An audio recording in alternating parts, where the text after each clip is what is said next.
के विषय पर हम चर्चा शुरू करेंगे। आप सभी लोग आवाज मेरे सुन पा रहे हैं? सभी सही से? ठीक है। तो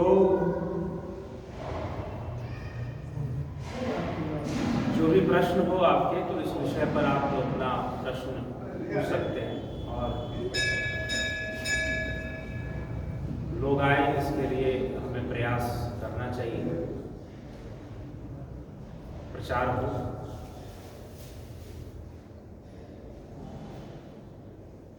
तो ध्यान योग हमें करना है, क्यों करना है, ये सब विषय है। तो हर महीने पहले रविवार को यहाँ पर कार्यक्रम निश्चित किया गया है। पिछले महीने से शुरू हुआ है, दिसंबर के पहले रविवार को हुआ था और जनवरी महीने का ये पहला रविवार है और फरवरी महीने का पहला रविवार भी, उसमें 2 फरवरी बसंत पंचमी का दिन है। आप लोग ध्यान रखें, ठीक है। 2 फरवरी को रविवार है और उस दिन बसंत पंचमी भी, तो शुभ दिन है बहुत। और आध्यात्मिक कार्य के लिए तो और भी शुभ होता है बसंत पंचमी का दिवस, सरस्वती पूजा का दिन होता है। तो आध्यात्मिक चर्चा, अध्यात्म, ध्यान, योग, ये सब जो कुछ भी है, जो विषय है, ये हम सब करते हैं। क्यों करते हैं? क्योंकि हमारी आवश्यकता है। कोई भी बिना आवश्यकता के मनुष्य कोई कार्य नहीं करता है। करता है क्या? नहीं करता है। अगर उसे जरूरत ना हो तो क्यों करे? तो अब लेकिन क्या है कि ध्यान योग या आध्यात्मिक जीवन या योग मार्ग पर चलना, इसकी आवश्यकता लोगों को देर से समझ में आती है, जल्दी समझ में नहीं आती। कुछ लोग होते हैं जिनको जल्दी समझ में आ जाती है, लेकिन बहुत सारे लोगों को बहुत देर से समझ में आती है कि हमें अध्यात्म को समझना चाहिए, हमें ध्यान योग के मार्ग पर चलना चाहिए। एक बात यह है कि देर से समझ में आती है, देर से इसकी आवश्यकता महसूस होती है। दूसरी बात यह है कि आवश्यकता तो महसूस होती है, लेकिन सही मार्ग नहीं मिलता है, सही रास्ता नहीं मिलता है, कोई बताने वाला नहीं मिल रहा है, कोई समझाने वाला नहीं मिल रहा है।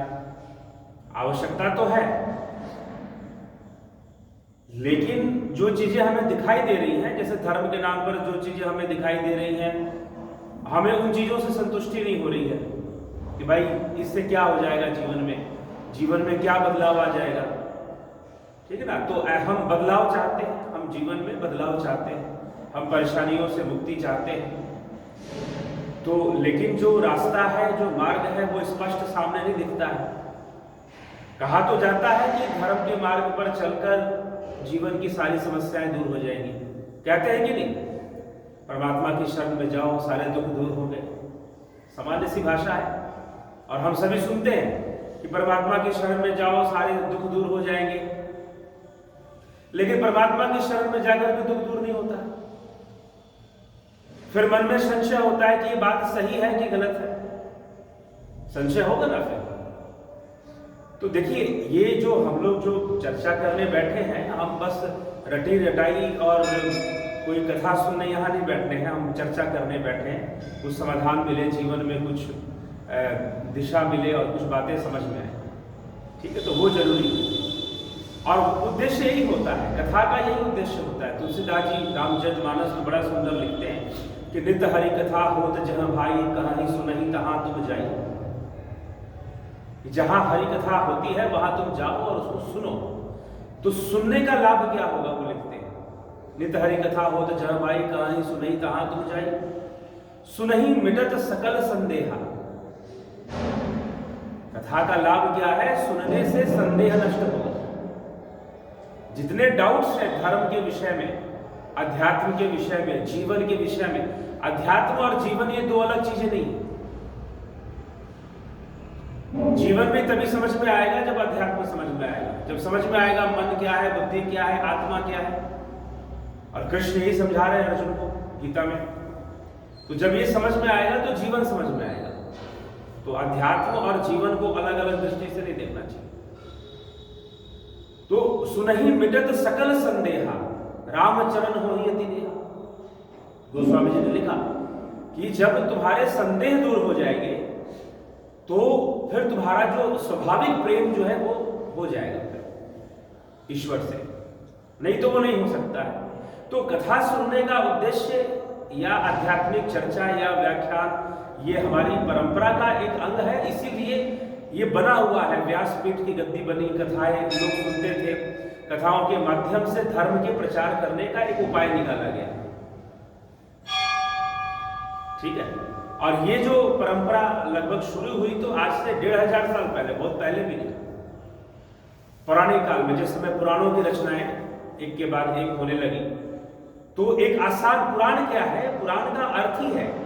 कई बार लोग मुझसे ये चर्चा करते हैं कि क्या पुराण वेद विरोधी हैं, पुराणों के साथ, जैसे कि महर्षि दयानंद सरस्वती ने कहा था कि जो पुराणों का जो धर्म है वो लोगों को भ्रमित कर रहा है, तो उनका कहना गलत नहीं है, वो सही है, लेकिन गलती पुराणों में नहीं है, गलती लोगों में है। वो उसको किस ढंग से ग्रहण कर रहे हैं, किस तरह से ले रहे हैं। तो पुराण का तो अर्थ है, पुराण शब्द का अर्थ होता है कि पुराने ज्ञान को नवीन तरीके से प्रस्तुत करना।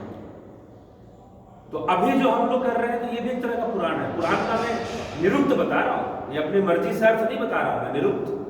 यास्काचार्य ने निरुक्त जो 6 वेदांत है, 6 शास्त्र जो है हमारे, उसमें शिक्षा है, व्याकरण है, निरुक्त है, ज्योतिष है, छंद है, उनमें निरुक्त जो आता है, यास्क मुनि ने निरुक्त दिया है। तो यास्क मुनि ने पुराण का जो अर्थ दिया है मैं वही बता रहा हूं, कोई अपना अर्थ नहीं बता रहा हूं, ये आप निश्चित कर लीजिए। तो पुराण का अर्थ दिया है यास्क मुनि ने कि पुरानी चीज को, कोई पुरानी बात हुई, कोई पुराना आइडिया हुआ, कोई पुराना ज्ञान हुआ जो वैदिक ज्ञान है, उसको नए ढंग से प्रस्तुत करना, ये पुराण है। तो वैदिक दर्शन का जो ज्ञान था, वेदों का जो ज्ञान था, उसको कथाओं के माध्यम से, इतिहास, अलंकार, साहित्य को जोड़कर अलंकृत किया गया चीजों को, कथाएं लिखी गई, उनमें इतिहास का सहारा लेते हुए कथाओं को विकसित कर दिया गया, और फिर लोगों को समझाने कि भाई ऐसे लोग नहीं समझेंगे, क्योंकि जो वैदिक ज्ञान था वो सिर्फ इंटेलेक्चुअल लोगों के पास था, ऋषि मुनियों के पास था, आम जनता को कोई लाभ नहीं था उससे। ठीक है, तो बुद्ध के काल में ही पुराणों का भी युग शुरू हुआ, जब बुद्ध हुए, और बुद्ध भी यही काम कर रहे थे कि जो वन में रहने वाले तपस्वियों के पास जो ज्ञान था वो उन्होंने गृहस्थ लोगों तक लेकर पहुंच गए। यही बुद्ध ने इतना ही किया, सबको सिखाना शुरू किया। नहीं, सिर्फ तपस्वियों के पास नहीं रहेगा, राजाओं को भी मिलना चाहिए, उनको भी बताना शुरू किया। तो कथाओं की भी रचना, पुराणों की भी रचना इसी उद्देश्य से हुई कि लोगों को नवीन ढंग से बातों को समझाया जा सके, नए तरीके से। अब वो कथाओं की एक परंपरा चली तो दुर्भाग्यपूर्ण ये रह गया कि कथाएं रह गई और ज्ञान पीछे छूट गया। तो अब ज्ञान पीछे छूट गया, तो अब जो कथाओं से जो फल मिलना चाहिए था, फल क्या मिलना चाहिए था? सुनहि मिटत सकल संदेहा, संशय का नाश होना चाहिए था, संदेह दूर होना चाहिए था। उल्टा होना शुरू हो गया, उल्टा लोग कथाओं को सुनकर और संशय में आ जाते हैं, कथाओं को सुनकर और संदेह में आ जाते हैं। ठीक ना? तो अब क्या है कि अब युग परिवर्तन हो चुका है, तो अब इस युग परिवर्तन के साथ हमें फिर से इसका नवीनीकरण, मतलब कि ज्ञान वही है, उसको नए तरीके से प्रस्तुत करना, उसकी आवश्यकता है।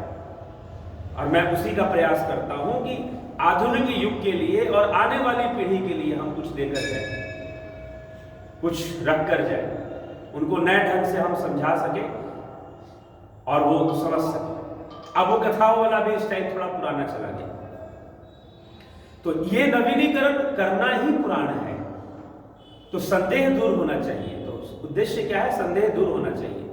तो हम भी यहाँ पर बैठे हैं तो हमारा भी यही उद्देश्य है कि जो भी हम लोग आपस में चर्चा करें, कुछ आप प्रश्न करो, कुछ मैं बताऊंगा जहां तक मेरा अध्ययन है और जहां तक साधना है, कुछ आप अपने विचार रखो, कुछ मैं रखूंगा, तो इस तरह से हमारी चर्चा आगे बढ़ेगी।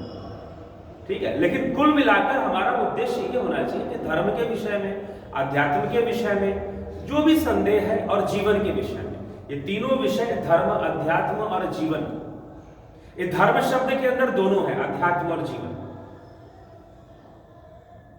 धर्म शब्द के अंदर दोनों ही नहीं थे, अध्यात्म भी है और जीवन भी है। क्योंकि धर्म जब हम बोलते हैं तो उसमें बाहरी और आंतरिक दोनों सम्मिलित होता है। जब हम अध्यात्म बोलते हैं तो उसमें आंतरिक सम्मिलित होता है। आंतरिक मतलब हमारा अंतःकरण, हमारा मन, हमारी बुद्धि, ये कैसे काम कर रहे हैं, और इनका जो परम स्रोत है आत्मा, वो कैसे काम कर रहा है, ठीक ना। तो इन सबको जानना, अध्यात्म का अधि आत्मन, अधि आत्मन, इससे अध्यात्म बना है, अध्यात्म शब्द का निर्माण हुआ है। तो धी का मतलब होता है ऊर्जा या प्रकृति, या धी का अर्थ होता है बुद्धि, धी का अर्थ होता है सत्व। बुद्धि, सत्व, ये सब एक दूसरे के पर्यायवाची ही है। महर्षि पतंजलि ने बुद्धि के लिए सत्व शब्द का भी प्रयोग किया। क्यों? सत्व क्या है? सत्व गुण। बुद्धि सतोगुणी होती है। क्यों सतोगुणी होती है? क्योंकि सत्व गुण जो है वो ज्ञान का कारक होता है, और बुद्धि ज्ञान ग्रहण करती है। चाहे अविद्या को ही ग्रहण करती है इंद्रियों के माध्यम से, लेकिन वो है सात्विकता के अंदर ही आता है। ये गुणों का कॉन्सेप्ट भी लोगों का बहुत बड़ा बिगड़ा हुआ है, और मैं देखता हूं कि बहुत बड़े बड़े महाराज जी लोग इस विषय में बहुत ही गलत बातें बोल जाते हैं। तो आज शास्त्रों का जो है ये हमें इसको समझना है।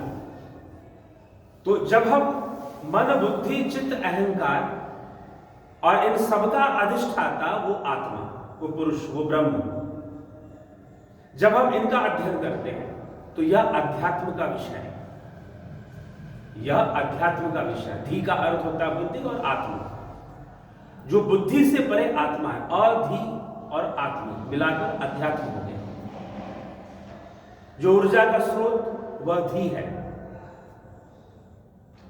आत्मा सबका अधिष्ठाता है। तो इनका अध्ययन जब होगा तो अध्यात्म होगा। अब जब इसके साथ, इस ज्ञान के साथ, आध्यात्मिक ज्ञान के साथ जब हम कर्म का अध्ययन करते हैं, कर्म, कैसा कर्म होना चाहिए, कैसा कर्म नहीं होना चाहिए, तो जब हम कर्म का अध्ययन करते हैं तो वो धर्म का विषय होता है। इसलिए कर्म और धर्म दोनों साथ साथ चलते हैं। तो अब वो व्यवहारिक जगत में चीजें आ गई। इसलिए हमारे 6 शास्त्रों में जो पूर्व मीमांसा शास्त्र है वो कर्म की चर्चा करता है, लेकिन वो धर्म ही कहते हैं। इसलिए मीमांसा सूत्र का जो प्रथम सूत्र है, अथातो धर्म जिज्ञासा, कि धर्म को जानो, धर्म क्या है। तो वो कहते हैं कि कर्म ही धर्म है। अब कर्म का अर्थ उनका थोड़ा सा अलग है, सांख्य के अनुसार नहीं है। श्रीमद् भगवत गीता में सांख्य आधारित कर्म की चर्चा है, लेकिन पूर्व मीमांसा शास्त्र कर्म क्या कहता है? ड्यूटी, अर्थात जो आपको कर्म करना जरूरी है वो कर्म ही धर्म है। जैसे कि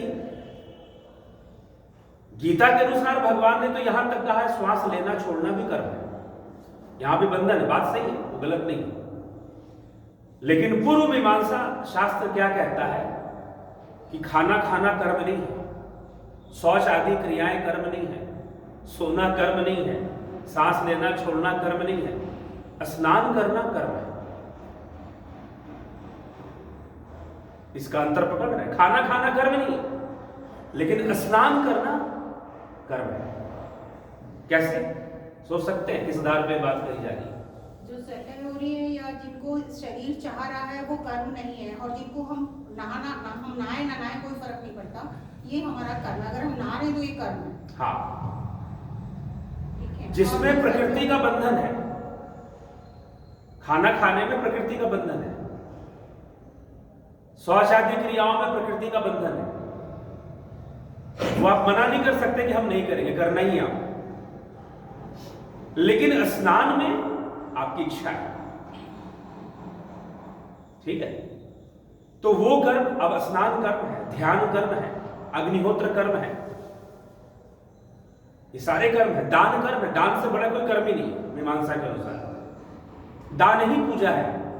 वास्तव में हम जितनी भी पूजा करते हैं उसमें सिर्फ दान ही होता है।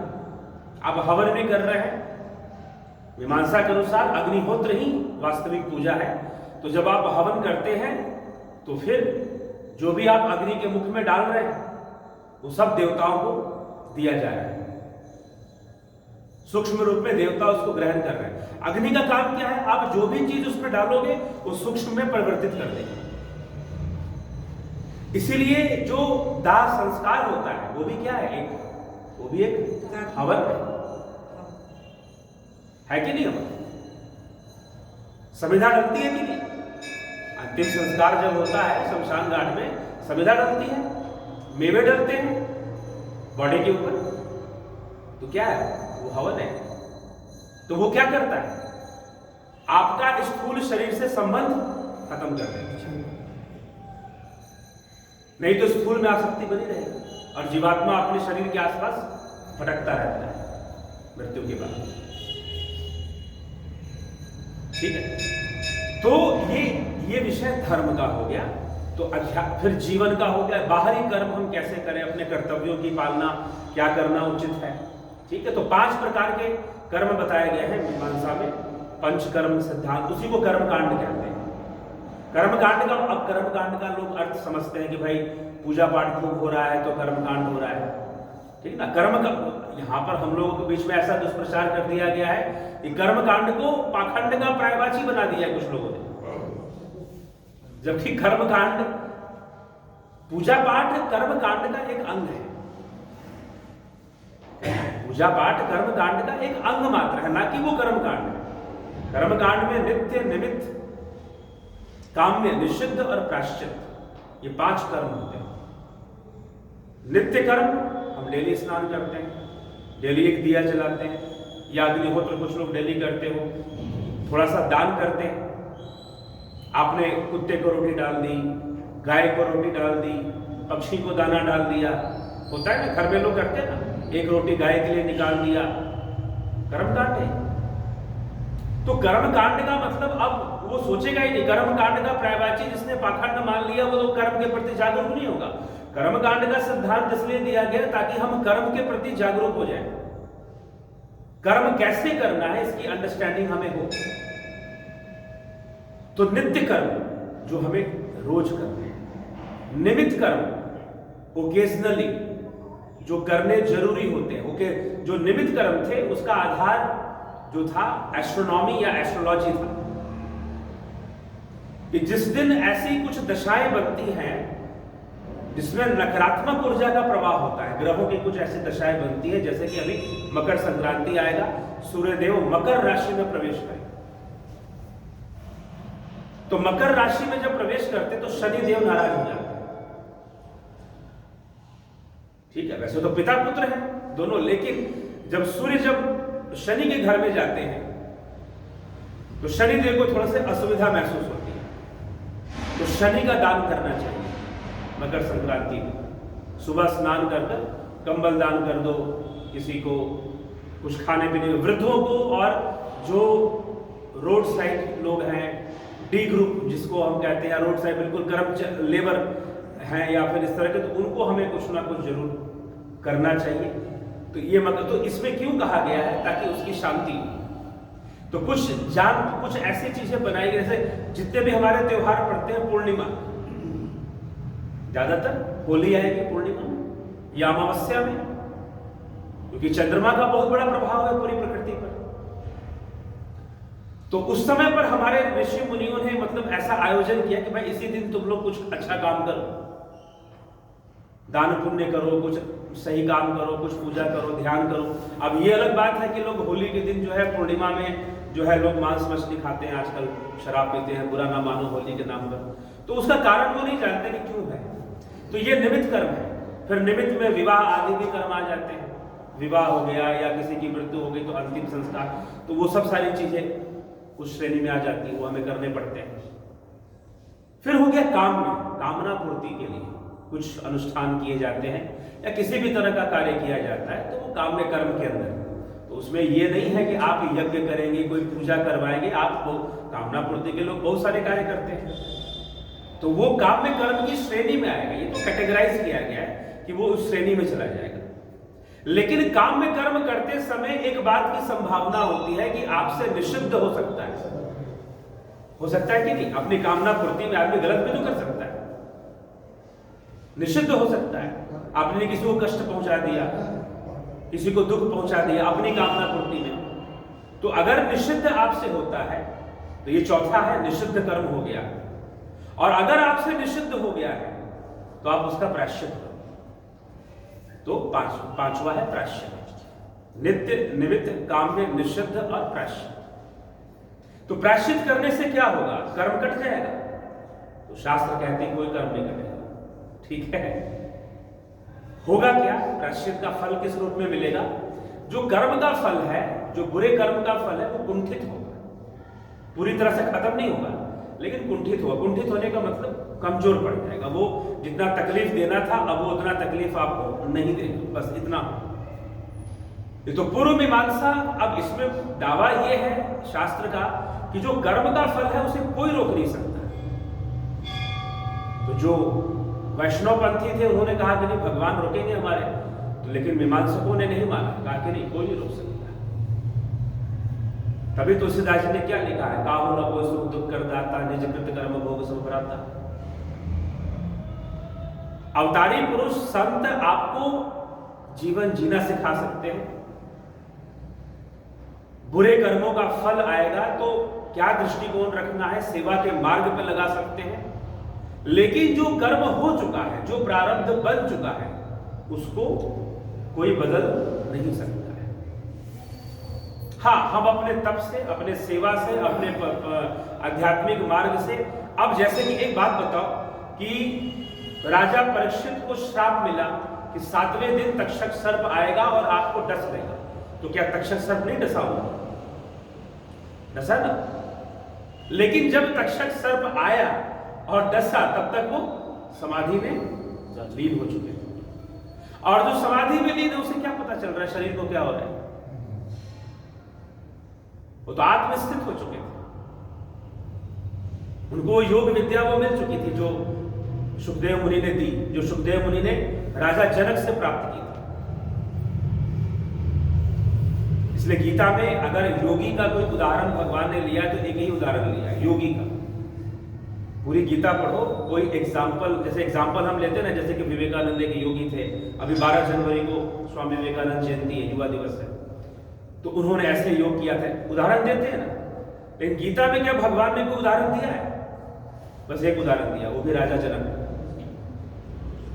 एक ही उदाहरण दिया है बस, ठीक है। जनकादि ऐसे करके, जैसे जनक आदि योगियों ने जैसे कर्म किए हैं, हे अर्जुन तू भी वैसे कर्म कर, इस तरह से गीता में भगवान ने लिखा। बस एक ही एग्जाम्पल, और कहीं पर किसी योगी किसी ऋषि का नाम नहीं लिया। हाँ, अपनी विभूति में फिर वो बोलते हैं कि मैं धनुर्धारियों में राम हूं, सिद्धों में कपिल हूं, ठीक है, तो वो अपनी विभूति बता रहे हैं। और अंत में कहते हैं इन विभूतियों को जानकर तू क्या करेगा? अगर आप विभूति योग नामक अध्याय पढ़े तो अंत में भगवान ने लिखा जानकर करेगा क्या इन विभूतियों को? इसको जानकर कुछ होने वाला नहीं। तो इसलिए जो है कर्म, तो मीमांसा ने कहा कि कर्म का फल आपको भोगना है, इससे कोई आपको बचाने वाला नहीं है। आप प्रायश्चित कर लो तो थोड़ा सा उसका प्रभाव कम हो जाएगा, वो आएगा लेकिन आपके ऊपर असर नहीं करेगा उतना। जैसे कि कई बार हमारे जीवन में कई कष्ट आते हैं, हम उससे प्रभावित नहीं होते, और वही कष्ट किसी दूसरे के जीवन में आ जाए बहुत प्रभावित हो जाए, रोएगा चिल्लाएगा, लेकिन एक व्यक्ति नहीं परेशान होगा। तो अलग अलग लोग हैं, अलग अलग कर्म संस्कार है, तो जीव बस इसी प्रकार से जीव है। तो ये कर्म है, तो ये धर्म का विषय है। जब हम धर्म की बात करते हैं तो उसमें अध्यात्म भी है, जीवन भी है, हमारा कर्म भी है। तो हमें अपने कर्मों का फल भोगना पड़ता है। तो ये एक बंधन ही तो है, कर्म एक बंधन है। तो बंधन के कारण जीव बार बार इस चक्र में रहता है कि ये कर्म करना है और ये फल भोगना है और इसमें हमें रहना है। और फिर वो अपने आप से पूछता है, वो सुखी होने के सारे प्रयास करता रहता है, हर तरह का प्रयास करता है, धन अर्जन करना, परिवार रिश्ते नाते बनाना, सब कुछ करता रहता है, लेकिन फिर भी वो उसके जीवन में कमियां कभी खत्म नहीं होती। फिर एक समय बीतने पर देखता है जब शरीर भी पूरी तरह से साथ नहीं देने वाला, इंद्रियां भी पूरी तरह से साथ नहीं देने वाली, तो फिर अब क्या किया जाए, कैसे किया जाए? तो फिर उसे लगता है कि कोई दूसरा रास्ता होना चाहिए। तो उसे फिर अध्यात्म दिखाई देता है कि भाई ये एक मार्ग है, ये एक रास्ता है, इस पे हम चले, तो समय बहुत बीत चुका होता है। तो इसीलिए हम इस सत्य को अगर पहले ही समझ लें कि सत्य क्या है जीवन का और जीवन कैसे चल रहा है, ये समझाना ही हमारे शास्त्रों का उद्देश्य है।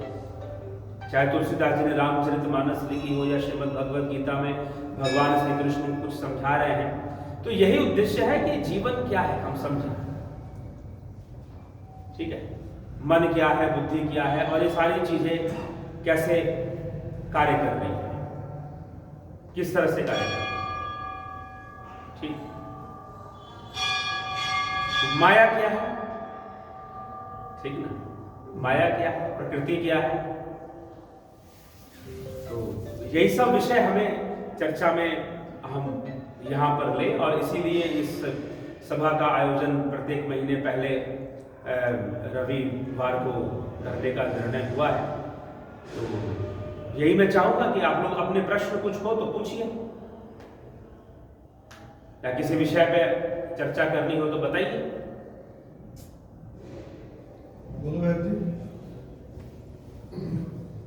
जो कुछ ना क्लियर होता हो तो उस पर चर्चा किया जाए। जैसे जो सब होता है उसको अगर हम अंत्येष्टि न करें तो तब तक आत्मा शरीर के पास ही रहता है। हाँ, जो जीव है, वैसे मीमांसा के शब्दावली के अनुसार आत्मा ही कहा जाता है, लेकिन वेदांत के अनुसार जीव है। जो जीव है वो अपने सूक्ष्म शरीर में वही आसपास आसक्ति के कारण भटकता है, आसक्ति के कारण। ठीक है, तो वो वहां पर भटकता है, वो एक स्वाभाविक सी क्रिया जो होगा। जब अंतिम संस्कार हो जाता है सम्मान पूर्वक, तो उसकी आसक्ति उसमें नष्ट हो जाती है। अब जैसे ठंडे जो देश हैं, हाँ, वहाँ तो शरीर नष्ट ही नहीं होता है, एक तरह से पड़ा रहता है। हाँ, पड़ा रहता है। अगर मान लीजिए हिमालय में बर्फ में कहीं शरीर पड़ा है तो पड़ा रहेगा, तो उसकी आत्मा तब तक वही आसपास ही रहेगी। हाँ, हमेशा के लिए आसपास नहीं रहेगी, लेकिन लंबे समय तक आसपास रहेगी। ये चीज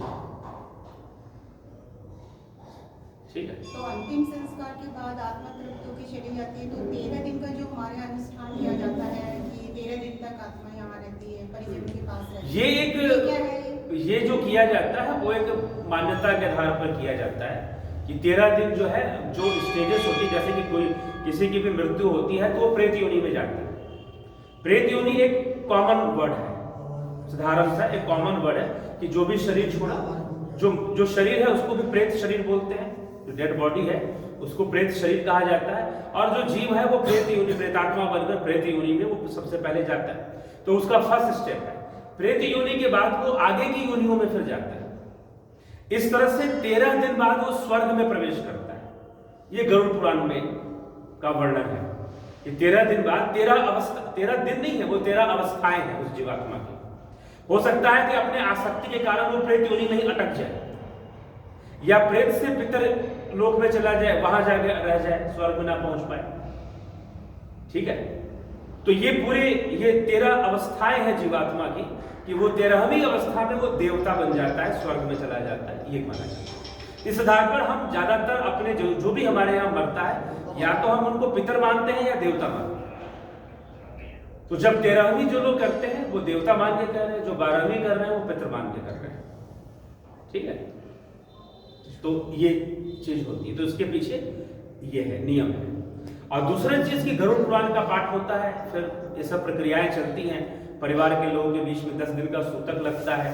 तो ये सारी क्रियाएं जो है वो शुद्धि को बनाए रखने के लिए है, और दूसरा समझने के लिए है। जैसे कुछ लोग कहते हैं कि भाई ये गरुड़ पुराण का जो पाठ किया जाता है ये उस जीवात्मा की मुक्ति के लिए किया जाता है ना, कहते हैं। लेकिन ऐसा नहीं है कि वो जीवात्मा की मुक्ति के लिए किया जाता है। उसके जो कर्म संस्कार हैं जीव के, वो तो है ही, वो तो उसके अनुसार अपनी गति करेगा जैसे उसकी भावना है। लेकिन जो गरुड़ पुराण का जो पाठ होता है, कई अलग अलग घरों में अलग अलग नियम हो सकते हैं, क्योंकि मैं तो लोगों से मिलता जुलता, तो किसी एक परिवार ऐसा मिला दिल्ली में ही, वो कठोपनिषद का पाठ करते हैं। किसी की मृत्यु हो गई, कठोपनिषद की चर्चा वहां चलती है। यमराज और नचिकेता की जो कथा उसमें आती है। तो कठोपनिषद का पाठ चलता है, कहीं कहीं पर रामायण का पाठ चलता है, कहीं कहीं पर श्रीमद् भगवद गीता और गरुड़ पुराण का तो कॉमन है, ज्यादातर जगहों पे चलता है। तो ये सब करने का उद्देश्य क्या है? सब करने का उद्देश्य ये भी है, उसमें ये भी उद्देश्य जुड़ा हुआ है कि उस आत्मा का कल्याण हो, उसकी सदगति हो। लेकिन मुख्य उद्देश्य ये नहीं है। मुख्य उद्देश्य ये है कि जो परिवार के लोग हैं वो इन विचारों को समझ लें जो मृत्यु के विषय में गरुड़ पुराण में बताया जा रहा है या फिर ग्रंथों में बताया जा रहा है। जो लोग हैं, जो घर के परिवार के लोग हैं, उनको समझ में आना जरूरी है, उनको समझ में आना जरूरी है, ठीक है। क्योंकि उनके कर्मों से, क्योंकि आप जिस परिवार में जन्म लेते हो कर्म बंधन के कारण लेते हो। कोई आपका माता पिता बना, कोई भाई बहन बना, तो कर्म बंधन से बना। तो अगर हम कर्म को नहीं समझते हैं तो इनके बुरे कर्मों से वो भी प्रभावित होते हैं, जो दिवंगत हैं घर के, जो पूर्वज हैं, ठीक है। और इसीलिए पितृपक्ष में हमसे दान करवाया जाता है पुण्य का। अब एक बात होती है कि भाई कौवे को हम रोटी डाल देंगे तो कहा जाता है कि वो सीधा कहाँ जाएगा? पितरों के पेट में जाएगा, कहा जाता है ना। तो ये बिल्कुल ऐसा बिल्कुल भी नहीं है, ठीक है। ऐसा बिल्कुल नहीं है कि कौवा खा लेगा या चील खा लेगा। चील को भी खिलाते हैं लोग, कुत्ते को भी खिलाते हैं लोग पितृपक्ष में, ठीक है। तो जो है ये उनको आप खिला देंगे तो वो जो है उनके पास चला जाएगा, ऐसी कोई बात नहीं। तो जाएगा क्या? और ये तो सुना है कि कौवे की उम्र काफी लंबी पाई जाती है बाकी जीवों की। हाँ, तो जब हम खिलाएंगे तो जैसे आत्मा का आदमी से लंबी नहीं होती कौवे की उम्र, आदमी से लंबी नहीं है। आदमी से नहीं, जैसे बाकी जीवों से कौवे की आयु ज्यादा पाई जाती है। ऐसा कुछ भी नहीं है, आयु से कोई इसका संबंध नहीं है। एक तो वीडियो मैंने देखा कि इसलिए खिलाया जाता है कि हमने खिला दिया, अब वो बीज होते हैं, कौवा पचा नहीं पाता है, तो उस टाइम कहीं बीट कर देगा तो वहां पेड़ निकल जाएगा, तो प्रकृति कुछ भी नहीं है ऐसा। सीधा आपके कर्म का संबंध है इसके साथ। किसका संबंध है? कर्म का। जो पक्षी हैं, चील हो गया, चील का तो और शुभ माना जाता है अगर आप चील को कुछ खिला दो। इनमें वायु तत्व अधिक है, और जो पितृ को हम पितरों का दूत मानकर उनको हम खिलाते हैं और वो उनके पेट में नहीं जा रहा है, उसका जो पुण्य है वो उनको मिल रहा है। समझ रहे क्या मिल रहा है? कर्म हम कर रहे हैं और श्रेय उन्हें आगे मिलेगा। हाँ, श्रेय दोनों को मिलेगा, आपको भी मिलेगा, उनको भी मिलेगा। उनको भी मिलेगा। और ऐसी बात नहीं कि जो मैं बात बता रहा हूं समझाई नहीं गई है, लेकिन दुर्भाग्यपूर्ण है कि जो लोग पितृकर्म करवाते हैं वो ये बात नहीं समझाते। वो कह देते हैं कि कौवे के पेट में जाएगा तो पितरों को चला जाएगा। एक्चुअली ये ना ठीक ना? बहुत ज्यादा गूढ़ बातें सब लोग भी समझ में नहीं आती। हाँ, तो टाइम इसलिए लगेगा। directly टाइम लगेगा, टाइम लगेगा, इसलिए जल्दी में वो बोल जाते हैं। ये बोल देते हैं कि बोल भैया देते हैं। उनको मिलेगा, और वो ठीक है। किस तरीके से उनको मिलेगा ये हाँ। भी उनको नहीं बताया। तो पुण्य मिलेगा। जैसे कि आपकी कोई संतान है, संतान ने कुछ गलत किया तो माता पिता भुगतते हैं। माता पिता ने कुछ गलत किया, संतान भुगतती है कि नहीं? अब संतान ने तो कुछ भी नहीं किया, गलती पिता से हुई, कुछ मान लो या किसी से हुई, तो अब बच्चे को भुगतना पड़ रहा है। या बच्चे ने बहुत बड़ी गलती की तो माता पिता को भुगतना पड़ रहा है। सब कर्मों का संबंध है, उसके माध्यम से वो फल मिलना था, उसके माध्यम से वो फल मिलना था। तो हमने जो पुण्य किया, हमारा संबंध सिर्फ कर्म का है।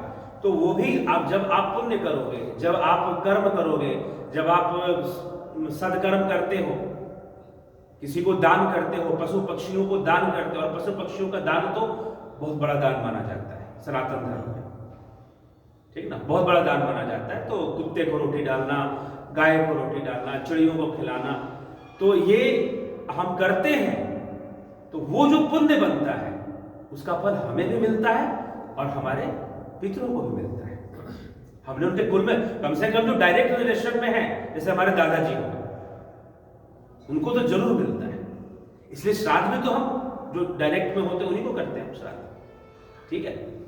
तो एक या दो पीढ़ी पीछे का हम श्राद्ध करते हैं, उससे ज्यादा का लोग श्राद्ध नहीं किया करते। तो उनको भी वो पुण्य जाता है। ये कर्म का सिद्धांत है और मीमांसा इसकी व्याख्या करती है। पुण्य मिल रहा है, ना कि भोजन। वो जो कोई पनीर खिला दिया तो पनीर थोड़ी ना चला जाएगा उनके पेट में, ठीक है, वो पुण्य वो ग्रहण करेंगे। बिल्कुल वैसे ही जैसे कि बच्चे के बुरे कर्म, बेटे ने गलती कर दी तो माता पिता को भुगतना पड़ रहा है, या माता पिता ने गलती की बच्चे को भुगतना पड़ रहा है। अगर बच्चे ने अच्छा कर दिया तो माता पिता उसका लाभ भी तो उठाते हैं, फिर है कि नहीं? उनका भी यश होता है। हाँ, उनका भी यश होता है। और माता पिता ने बहुत अच्छे कर्म किए तो बेटे को विरासत में शोहरत दौलत मिल जाती है, बेटे को विरासत में मिल जाती है शोहरत दौलत, बिना मेहनत किए उसे मिल जाती है। तो उसने भी तो कुछ कर्म संबंध होगा तभी तो हो रहा है, ठीक है। तो इसलिए जो हमारे पूर्वज है, इसलिए हमें पुण्य करना चाहिए। तो पुण्य की ओर ले जाने का उद्देश्य ही है हमें कर, लेकिन फिर भी पाप जो है बड़ा प्राकृतिक है, आप पाप से बच नहीं सकते, वो हो ही जाएगा कहीं ना कहीं, नहीं होता तो फिर कष्ट भी नहीं आता जीवन में। तो प्रकृति बड़ी रहस्यमयी है, प्रकृति पाप करवा लेती है, कहीं ना कहीं गलतियां करवा ही लेती है हमसे, कुछ ना हम अपने स्वार्थ में या हम अपने लिए कर ले। अब प्रकृति का उद्देश्य है आपको बंधन में रखना। अब एक शेर है, शेर जो है वो शिकार करता है, जानवर को मार के खा जाता है, ठीक ना, जो जंगली जानवर होते हैं। आप देखो वो शेर कितने निर्दयी होते हैं। मैं एक वीडियो देख रहा था, उसमें एक भैंस थी और उसका एक नवजात शिशु था, वो शेरनियों के झुंड ने घेर लिया और दोनों को अलग अलग कर दिया और दोनों को मार के खा लिया। कितना निर्दयी जीव है ये। लेकिन आप देखो कि उनका जीवन कैसा है, हमेशा भागते रहना किसी को मारने के लिए। प्रकृति ने उनको बंधन देकर रखा है, तुमको मांस खाना, प्रकृति ने बंधन देकर रखा। अरे हरी हरी घासें कितनी पड़ी है, खा लो, नहीं। एक शेरनी जो थी वो एक सुअर के पीछे दौड़ी, उसे भगाया और सुअर तेज भाग गया। तेज भाग गया, शेरनी दौड़ते दौड़ते थक गई, रुक गई। बेचारी का क्या दोष? तो प्रकृति ने कैसे कैसे लोगों को बांध रखा है, यह प्रकृति का बंधन है, हमें विवश कर रखा है। अब इसमें पाप हो रहा है, इसमें पुण्य हो रहा है, कौन जिम्मेदार है? जिम्मेदार तो 2 मिनट का विलंब चाहता हूँ, स्वागत करना चाहता हूँ। अच्छा अच्छा जी, ठीक है, चलिए ठीक आइए। इसी में थोड़ा सा भी जानना चाह रही थी कि जैसे कई बार आज अंत्येष्टि की है आज ही, और अगले दिन ही व्यक्ति का निर्वाह हो जाता है, या 4 दिन बाद कर देते हैं, 3 दिन बाद कर देते हैं, वटेवर द रीजन, कुछ भी हो सकता है रीजन उसके साथ। कभी किसी के पंचक लग जाते हैं, कभी किसी का कुछ हो जाता है। जी आप बैठो, आप बैठो, आप बैठो। मतलब 13 दिन न करके हमें पहले ही उस काम को करना पड़ता है, है, ठीक है। औपचारिकता वो पूरा होता है, या खाली हमारी मन की संतुष्टि है कि हाँ हमने कर दिया? ये 2 मिनट हाँ ठीक है। आचार्य को प्रणाम करते हुए अपने मानवता मंदिर का ये अवसर मिलता है। लोग गाने उसमें तो बहुत संगीत में आनंद उठाते हैं, पर ये बड़ा गूढ़ विषय है, पर ये बड़े भाग से ही समझ में आती है बातें। भगवान कृष्ण ने भी कहा है कि इस ज्ञान को समझने के लिए बिल्ले ही लोग आगे निकलते हैं। तो एक तो सुनते नहीं, अब सुनते हैं तो वो भी समझ नहीं पाते, और फिर इस पर चलना ये बड़े भाग की बात है। करोड़ों में से 1-2 आदमी पार जाता है, पर जो सुन रहा है ये भी बहुत बड़ी बात है, ये उसका भाग्य पूजन होगा। नहीं वैसे आप देखो अभी हम गाना बजाना शुरू करें, भीड़ इकट्ठी हो जाएगी, पर ये शब्द जो आचार्य जी की वाणी से निकल रहे हैं ये बड़े भाग से मिलते हैं। आचार्य जी को तो इसका पुण्य मिल रहा है, बाकी हमारा भी बड़ा भाग है कि ऐसी महान आत्मा हमारे सामने आके, और हमें ये भी नहीं सोचे कि थोड़े आदमी बैठे कोई बात नहीं, आचार्य जी करें 2 भी बैठे वो भी काम चले। तो आचार्य जी का मैं बहुत धन्यवाद करता हूँ इस बारे में।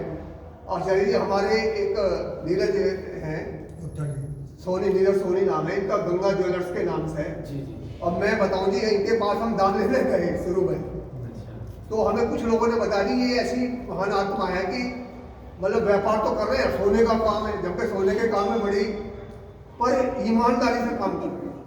हमें कई लोगों ने बता दी वहाँ बहुत ईमानदार आदमी है, और आज तक इनका कोई भी हमने सामान खरीदा गलत उसका वो नहीं हुआ। तो हमने कहा यार ऐसी आत्मा से तो मिलना चाहिए।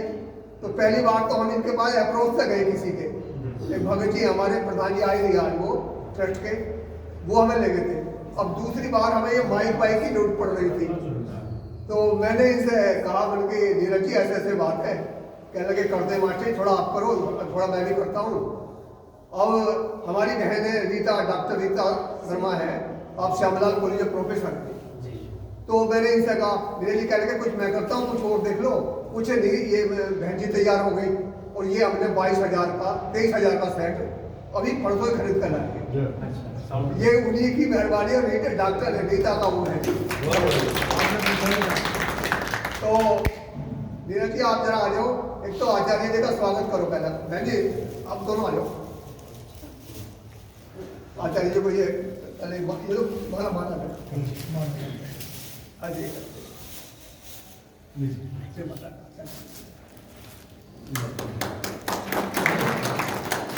रीता जी आप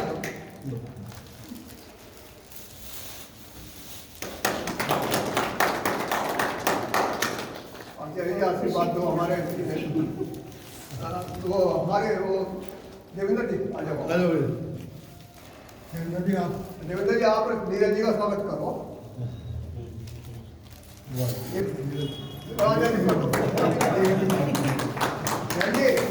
आपको तो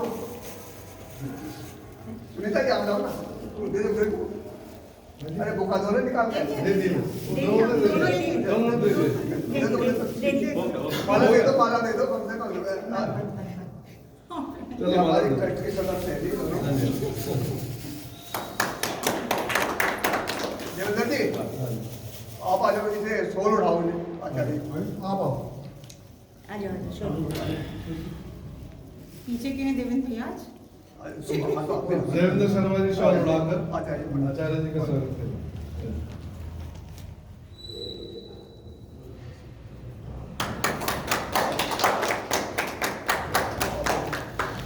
आप आ जाओ, ये तो आपका बहुत बड़ा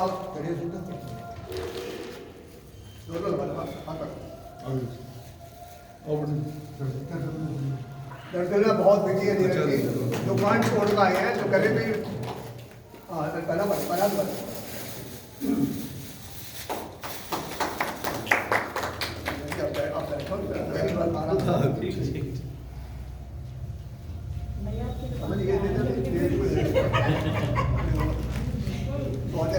ये है आपको कोई बात ठीक है, औपचारिकताएं होती हैं।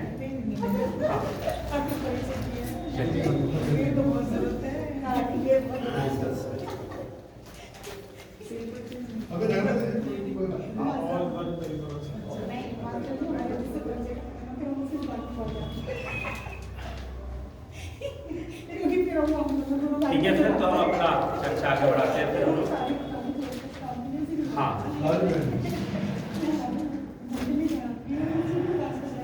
तो आगे चर्चा की जाए। जी हाँ, तो क्या पूछ रही थी आप? मैंने ये प्रश्न किया था गुरु जी कि जब हम ये कह रहे कि तेरे दिन हमारे तेरे योनि मानने हैं, कुछ भी मानने हम जाने और तेरवा हम करते हैं कि हम ये सब, पर किसी कारण किसी व्यवस्थावत हम ये भी देखते हैं कि वो काम हम 1 दिन बाद कर दे रहे हैं या 3 दिन बाद कर दे रहे हैं या 5 दिन बाद कर दे रहे हैं, ठीक है, चाहे पंचक लग जा रहे हैं या कोई रीजन ऐसा खड़ा हो जा रहा है सामने कि जिसकी वजह से वो हमें पहले करना पड़ रहा है कार्य। तो क्या उसमें भी उस आत्मा को उतना ही पुण्य या उतनी ही संतुष्टि मिलती है जितनी 13 दिन बाद मिलती है, या ये हमारा मानना है कि ये हमने पहले कर दिया तो पुण्य आत्मा को संतुष्टि मिली? देखिए, अब इसमें क्या है कि हमारी व्यवस्था कैसी है। जब दशरथ जी का जब देहांत हुआ तो भगवान राम तो वनवास पे थे, ठीक है, और उन्हें बहुत बाद में पता चला कि ऐसा हुआ है, काफी बाद में उनको सूचना मिली। तो उन्होंने क्या किया, जिस समय सूचना मिली उसी समय उन्होंने किया, ठीक है, तर्पण किया, अपना श्राद्ध किया गया जी में। तो ऐसे कथा आती है। तो इसका मतलब ये है कि परिस्थितियों पर, अगर हमारी परिस्थितियां सारी अनुकूल हैं तो हम 13 दिन का अनुष्ठान पूरा करें, ठीक ना, अगर हमारी सारी परिस्थितियां अनुकूल हैं तो। और अगर अनुकूल परिस्थितियां नहीं हैं, कुछ बाधा आ रही है या कुछ आयोजन हो रहा है, कई बार तो ऐसा देखा गया है कि परिवार में शादी होने वाली है और मृत्यु हो जाती है, ठीक है। तो उस समय पर कोई एक व्यक्ति जिम्मेदारी ले लेता है परिवार का कि भाई ये जो मृत्यु में जो भी करना है हमें कर्म वो मैं करूँगा, और शादी को भी रोका नहीं जा सकता, फिर ऐसी बाधाएं आ जाती हैं। तो क्योंकि सारी जगह बुक होती हैं, खर्चा हो रखा होता है, तो लोग करते हैं मैनेज इसको, उसमें कोई दोष नहीं लगता फिर, ठीक है। अगर आप अपनी नियत से दोषी नहीं है तो आप दोषी नहीं। पूजा में यही छूट है। कुछ लोग जैसे ये कहते हैं कि बिना धन के धर्म नहीं होता है, ये बात कुछ हद तक सही है, लेकिन धर्म करने वाला अगर चाहे तो बिना धन के भी कर ले, ठीक ना। वो अगर चाहे, अगर उसे समझ है कि मुझे कैसे करना है, क्या करना है, तो बिना धन के भी कर लेगा। तो यही हमें समझना है कि इसमें अगर कोई ऐसी व्यवस्था हो जाती है तो उसमें यही कहा है कि जो उस समय संभव है या जो भी शास्त्र नियम है उसको हम वैसे करेंगे, उसमें बाधा नहीं मानी जाती है, उसमें दोष नहीं माना जाता। हाँ, जानबूझकर अगर हम ऐसा करते हैं, जानबूझकर शॉर्टकट लेते हैं, मान लीजिए किसी आदमी के पास 10 रुपए है और वो 10 में से 5 रुपए जो है वो दान कर देता है। अब किसी आदमी के पास 500 रुपए है और वो 500 रुपए में से 5 रुपए दान कर देता है, तो किसका दान बड़ा हुआ? 10 रुपए जिसके पास था उसने आधा दे दिया पूरा, ठीक है, तो दान उसी का बड़ा हुआ ना फिर। तो इसके पीछे कर्म बड़ा ही सूक्ष्म है। कर्म दिखने की चीज नहीं है कि भाई कितना दिख रहा है, तो ऐसे तो दिखावा करने वाले बहुत सारे लोग हैं, खासकर धर्म के नाम पर तो दिखावा ही अधिक रह जाता है, ठीक। तो कर्म क्या हो रहा है? प्रकृति बड़ी सूक्ष्म है और बड़ी, प्रकृति का दूसरा नाम ही बुद्धि है। इसलिए ये बुद्धि है तो वो जो एक यूनिवर्सल इंटेलेक्ट है, उस हर चीज को रिकॉर्ड कर रही है, वो हर चीज सामने लाकर खड़ी कर देती है। तो ये सब है। तो इसलिए हमें अपने विवेक से चलना है, हमें अच्छे कर्म करने हैं। इसलिए अच्छे कर्म नहीं करने हैं कि लोग हमें अच्छा समझेंगे।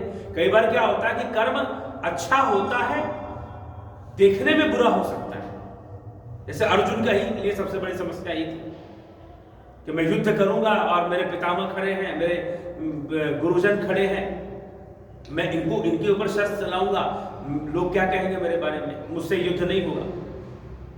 अब कृष्ण कहते हैं युद्ध तो तुम्हें करना पड़ेगा, तुम नहीं करोगे तो कौन करेगा ये? अब यहां युद्ध भूमि में आकर तुम बोलोगे कि युद्ध नहीं करो तो नहीं चलेगा ना, वो तो तुझे करना पड़ेगा।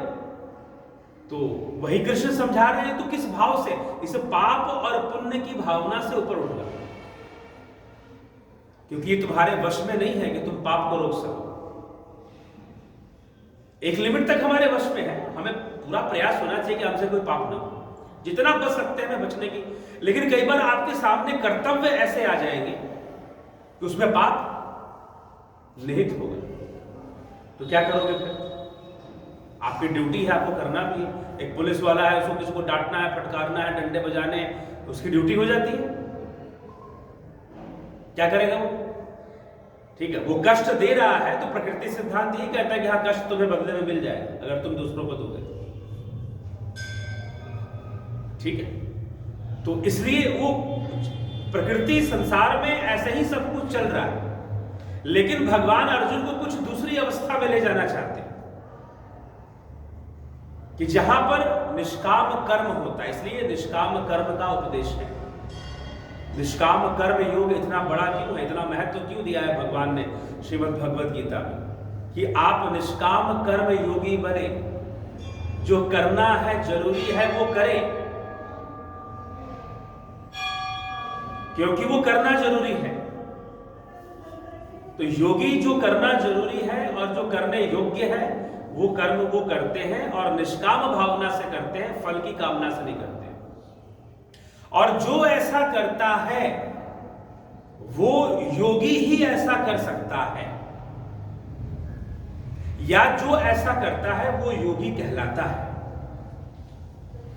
इसलिए सन्यासी कौन है, योगी कौन है? श्रीमद् भगवद गीता के 6ठे अध्याय का पहला श्लोक जाके पढ़ लीजिए। अनाश्रितो कर्म फलम कार्यम कर्म करोति स सन्यासी च योगी। न च अग्निर्क्रिया, जो त्याग देते हैं अग्नि कर्मों को त्याग, मतलब गृहस्थ जीवन में पंच अग्नि होती है, उसका त्याग करने मात्र से कोई योगी नहीं बन जाएगा। जो निष्काम भावना से कर्म फल का आश्रय लिए बिना जो कर्म करता है वही सन्यासी है और वही योगी। ठीक है। अब यहां पर अर्जुन को ऐसा करना, अब ये इतना आसान नहीं है ये करना एक साधारण मनुष्य के लिए। तो भगवान कहते हैं जो सांख्य योगी होते हैं, या फिर सांख्य योगी जो पतंजलि योग सूत्र में अष्टांग योग, उसके लिए भी कहा जा रहा है। कुल मिलाकर भगवान का कहना है जो स्थित प्रज्ञ होते हैं, जिनकी बुद्धि स्थिरता को प्राप्त कर चुकी है, जो आत्मज्ञानी हो चुके हैं, अंग्रेजी में बोले तो कहते हैं एनलाइटेंड हो चुके हैं, जो आत्मा को जान चुके हैं, परम तत्व को जान चुके हैं, परमानंद का अनुभव प्राप्त कर चुके हैं, और वो जान चुके हैं सारा खेल क्या चल रहा है, इंद्रियों का खेल क्या चल रहा है, माया का खेल क्या चल रहा है, हम तो बस उसके कठपुतली मात्र हैं, वो बस घुमा रही है हम। तो ये खेल क्या चल रहा है, वह निष्काम भावना से हर चीज को ग्रहण करते हैं। सुख दुखे समय कृत्वा लाभा लाभो जया जय, लाभ हानि जय पराजय, सुख दुख सबको ग्रहण करता है समभाव से, समय कृत्वा, और समभाव से करने योग्य सारे कर्मों को करता है जो करना चाहिए। तो जो सांख्य योगी होते हैं वो निष्काम कर्म करते नहीं है, बल्कि वो स्वभाव से उनके द्वारा किया गया हर कर्म निष्काम ही होता है, क्योंकि उनका राग नहीं होता संसार में, उनका राग नहीं होता, आसक्ति नहीं होती है। अब ये आसक्ति नहीं होना भी कोई जबरदस्ती की बात नहीं। देखो हमारे शास्त्रों में अगर हम सूत्रों का अध्ययन करते हैं तो कहीं पर भी कोई जबरदस्ती नहीं थोपी गई है। और मैं जब उपदेश देता हूं या मैं कहीं पर कुछ बोलता हूं या कहता हूं तो मैं इसी आधार पे बोलता हूं कि किसी भी चीज को जबरदस्ती करने की जरूरत नहीं। और आज का जो युग चल रहा है वर्तमान में, आप आज के युवाओं को जबरदस्ती नहीं कह सकते कि ये करो और ये मत करो। कह सकते हो आप? नहीं कह सकते हो। तो उस परिस्थिति में जानना जरूरी हो जाता है कि भाई ये चीज गलत है तो क्यों गलत है, सही है तो क्यों सही है। तो कोई भी कर्म अगर हमारे शास्त्रों में कहा गया है कि ये कर्म ऐसे करना चाहिए, तो वो यही सबसे बड़ी बात सनातन धर्म के जितने भी ग्रंथ हैं, पुराणों के कुछ भाग को हम अगर छोड़ दें तो कहीं पर भी आदेशात्मक भाषा नहीं, ऑर्डर नहीं किया गया कि भाई ऐसा करो। हाँ, कोई गुरु जी या कोई बाद में कोई ऑर्डर करे कि भाई हाँ गुरु का होना जरूरी है, क्योंकि मार्गदर्शन देता है, बतलाता है। तो प्रकृति अपने आप में सबसे बड़ी गुरु है, जो सब कुछ हमें अनुभव देती है, सिखाती है। लेकिन ये डंडे मार कर सिखाती है, पहले नहीं बताती कि डंडे लगने वाले लग जाते हो तो आदमी खुद ही सीख जाता है कि चलो ऐसे है तो ऐसे रहना चाहिए हमको। गुरु का काम है वो पहले ही बताएगा कि देखो ऐसे ऐसे सिस्टम है, जीवन ऐसे ऐसे चलता है, प्रकृति ऐसे ऐसे खेल खेलती है, वो पहले ही समझाएगा और अलर्ट कर देगा कि सावधान हो जाओ। शास्त्र भी वही कार्य करते हैं। तो अब जो भी बातें हैं वो आदेशात्मक नहीं, वो थोपी नहीं गई कि तुम ऐसा करो, तुम निष्काम कर्म करो, आसक्ति मत रखो। नहीं, कैसे आसक्ति नहीं होगी? इंद्रियां लगी हुई है, मन लगा हुआ है, आसक्ति तो स्वाभाविक है, आसक्ति तो स्वाभाविक है। लेकिन हमें आसक्ति नहीं रखनी चाहिए, इसमें हमारी भलाई है। लेकिन मन कहीं ना कहीं तो लगेगा, मन कहीं ना कहीं तो लगेगा। अब मन इंद्रियों में लगा हुआ है और इंद्रिय विषयों को ग्रहण कर रहा है, और इंद्रिय विषय जो है वो परिवर्तनशील है और मिथ्या है। अभी किसी ने मुझसे प्रश्न किया 2 दिन पहले कि क्या कहा जाता है कि ब्रह्म सत्यम जगत मिथ्या, ब्रह्म सत्य है जगत मिथ्या है, लेकिन अब ब्रह्म से ही संसार बना है, उस परमात्मा से ही संसार बना है, और वो सत्य है तो ये असत्य कैसे? इसको आप असत्य कैसे कह सकते हो? लेकिन फिर भी ये मिथ्या है। क्यों मिथ्या है? क्योंकि जो संसार की जो अनुभूति होती है वो इंद्रियों के माध्यम से होती है, सीधा नहीं होती है। संसार की अनुभूति अपरोक्ष नहीं है, परोक्ष है, सापेक्ष है। सापेक्ष मतलब रिलेटिविटी, रिलेटिव नॉलेज है। अभी कोरोना के टाइम में क्या हुआ था, लोगों का टेस्ट चला जाता था। तो एक बात बताओ, टेस्ट है कहां पर? जीभ में है कि खाने में है? टेस्ट कहां पर? स्वाद कहां है? जीभ में कि खाने में? खाने में है स्वाद? कोई स्वाद नहीं। खाना तो आप अपनी जीभ के अनुसार बनाते हो तो स्वाद आता है, लेकिन स्वाद कहां पर है? जीभ में। स्वाद को प्रकट कौन करता है? जीभ प्रकट करती है। इस संपूर्ण संसार को प्रकट कौन कर रहा है? इंद्रियां प्रकट कर रही है। इसलिए संसार मिथ्या है। और इतनी छोटी सी बात, ऐसा नहीं कि आदि गुरु शंकराचार्य ने बोला हो या तुलसीदास जी रामचरितमानस में लिख रहे हो कि गो गोचर जहां लगमन जाई सो सब माया जानहु भाई, कि जहां जहां इंद्रियों के साथ गो गोचर, गो मतलब इंद्रियां, गो का अर्थ जिह्वा भी होता है। गो गोचर जहां लगमन जाई, इसके साथ जहां जहां मन जा रहा है उसको सबको तो माया ही समझो। लेकिन जब हमारा मन बहुत आसक्त है तो हम स्वीकार नहीं कर पाते कि ये सब मिथ्या है, माया है, क्योंकि हमारा जीवन इसी से चल रहा है और इसी से जीवन चल रहा है, इसी में लगा हुआ है। हर चीज बनाने में हम लगे हुए हैं, हर चीज सुधारने में हम लगे हुए हैं। आदमी भ्रमित कहां होता है? जब जीवन में कुछ समय ऐसा आता है जो बड़ा अच्छा होता है। प्रत्येक व्यक्ति के जीवन में कुछ समय ऐसा जरूर आता है, अब वो चाहे वो दशा हो, अगर हम ज्योतिष के अनुसार देखें तो चाहे वो राहु की दशा चल रही है, उसमें कई बार लोगों के जीवन में राहु की दशा में ऐसा समय आता है कि खूब अच्छा टाइम निकलता है,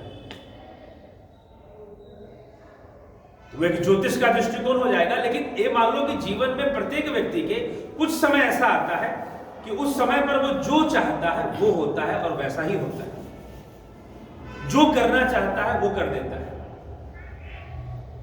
कुछ काल के लिए, और वहीं पर प्रकृति उसे अपने जाल में फंसाती है, क्योंकि उसके दिमाग में बैठ गया कि मैं कर सकता हूं, आई कैन डू।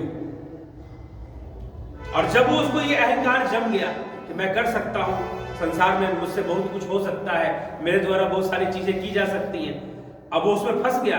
और फिर जब प्रकृति अपना चाल बदलती है और चीजें नहीं होती हैं तो डिप्रेशन में जाता है, दुखी होता है, फिर बहुत समय तक संघर्ष में रहता है कि मैं कर लूंगा, लेकिन नहीं हो रहा। जब चारों तरफ से हार जाता है, चारों तरफ से देखता है कि अब कुछ नहीं हो सकता है, तो प्रश्न उठता है कि कारण क्या है, ये सब चल क्या रहा है संसार में? बहुत सारी घटनाएं मेरी मर्जी के बिना, मैं नहीं भी चाहता हूं, मैं चारों तरफ से सब कुछ अच्छा कर रहा हूं, फिर भी बुरा हो रहा है। अनेकों प्रश्न उठने शुरू हो जाते हैं। तो प्रश्न उठने तो समय होता है, सबका अपना अपना, प्रकृति थोड़ा सा समय दे देती है सबको, नहीं देगी तो फंसोगे कैसे? अब जो फ्री में ऑफर आते हैं कि भाई ये हम फ्री में ऑफर ले दें, ये अमेजन से ले लो, ये जेप्टो से ले लो, आपकी आदत डालने के लिए फंसो तो पहले तो ठीक है। तो नेचर भी हमारे साथ यही करती है कि हमें जरूर भोग विषयों को देती है, फिर जब वो लेती है तो फिर हमें समझ में नहीं आता कि ये तो ठीक है, जियो के सिम की तरफ फ्री मिलो, आपने ले लिया, अब आपको महंगे महंगे रिचार्ज करवाने पड़ रहे हैं। तो कहने का मतलब पूरी प्रकृति ही व्यापार है, ऐसे चल रहा है, कर्मों का व्यापार चल रहा है। तो इसमें बंधन है, और जब हमें इसका सत्य समझ में आता है, अगर जल्दी समझ में आ जाए तो बहुत अच्छी बात है, जितना देर से समझ में आएगा उतना मुश्किल है। अब एक यात्रा शुरू होगी कि अब जब इसका हम समाधान ढूंढेंगे कि भाई जीवन में इसका समाधान क्या है, तो समाधान है कि तुम उस तत्व को जानो जो अपरिवर्तनशील है, जो नित्य है। संसार अनित्य है, आत्मा नित्य है, परमात्मा नित्य है। आत्मा परमात्मा में बोलूं तो भेद मत समझना, एक ही तत्व के बारे में कहा जा रहा है। आत्मा परमात्मा एक ही तत्व है। जब हम उसे डिफरेंशिएट कर देते हैं, व्यष्टि भाव में ले आते हैं और किसी व्यक्ति के लिए कहते हैं तो हम कहते हैं आत्मा। जब उसे समष्टि भाव में कहते हैं, इंटीग्रेटेड फॉर्म में जब हम उसे मानते हैं तो हम कहते हैं परमात्मा, वही उसका परम रूप की कल्पना हम कर लेते हैं। तो आत्मा परमात्मा एक ही तत्व है। तो वो नित्य है, संसार अनित्य है। हमारे इंद्रियों के सामने ये प्रकट होने वाला संसार अनित्य है, नित्य नहीं, मतलब इसमें परिवर्तन आ रहा है। और जो भी अनुभव हो रहा है वो इंद्रियों पर आधारित अनुभव हो रहा है। इंद्रियों से इंद्रियां ही प्रकट कर रही है सारी अनुभूतियों को, और बुद्धि उसे ग्रहण कर रहा है, यही अविद्या है। तो अब इसमें हम फंसे हुए हैं। कुछ दिनों के लिए हमें सब कुछ अच्छा हुआ तो हमको बड़ा अच्छा लगा और हमको लगने लगा कि हम सब कुछ कर ही लेंगे, लेकिन फिर होने बंद हो गए तो हमको लगने लगा कि भाई अब नहीं हो रहा है। कष्ट जीवन में किसके नहीं आया, संघर्ष जीवन में किसके नहीं आया। फर्क इतना है कि ज्ञानी भोगे ज्ञान से, अज्ञानी भोगे रोए रोए। अज्ञानी व्यक्ति रोता है, ज्ञानी व्यक्ति ठीक है। भगवान राम को वनवास हो गया, वो कहते हैं कि हमको तो यहां भी वही काम करना था, वन में भी वही काम करना है, ठीक है, तो वन में जाकर करेंगे, ऋषि मुनियों के दर्शन होंगे, ज्ञान मिलेगा। राम जी चल पड़े, सीता जी का हरण हो गया। अब देखो राम कितने विवश हैं, परमात्मा होकर, अवतारी होकर, सीता जी की खोज में लगे हुए हैं। कई दिनों की यात्रा होती है, शबरी माता के जटायु मिलते हैं, जटायु शबरी जी के पास भेजते हैं। माता शबरी के आश्रम में वो हनुमान जी का पता बताती हैं। माता शबरी, ऋषिमुख पर्वत है, वहां पर सुग्रीव हनुमान रहते हैं। तो माता शबरी ने पता दिया भगवान राम को, तो वो अब चल रहे हैं। कितना समय, कितना धैर्य भगवान ने रखा हुआ है, ठीक है। तो वो अपने कर्म को करकर, इसीलिए मर्यादा पुरुषोत्तम है। तो हमें एक शिक्षा मिलती है कि भाई तुम कर ही क्या सकते हो। जब राम के ऊपर ये प्रकृति हावी है तो हम क्या है, बस फर्क इतना है। देखिए दो चीजें हैं। जब आप गाड़ी में बैठते हो ना, बस में आप मान लो जा रहे हो, बस में दो प्रकार के लोग हैं। संख्या कितनी है वो छोड़ दीजिए, दो प्रकार के लोग हैं। एक है पैसेंजर, यात्री, और एक है ड्राइवर, है कि नहीं। दोनों बस में जा रहे हैं। अब गड्ढा आएगा तो गड्ढे में गाड़ी जाएगी, झटका ड्राइवर को भी लगेगा, पैसेंजर को भी लगेगा। परेशान कौन होता है ये बताइए? सवारी परेशान होती है, ड्राइवर परेशान होता है। झटका तो उसको भी लगा ना, तो वो क्यों नहीं परेशान होता? तो संतों में या अवतारी पुरुषों में और साधारण मनुष्य में यही अंतर है। ऐसा नहीं कि दुख उनके जीवन में नहीं आ रहा है। अब राम जैसा दुख हमारे जीवन में आ जाए तो सोचो झेल पाएंगे हम लोग? जाएंगे झेल पाएंगे राम जैसा?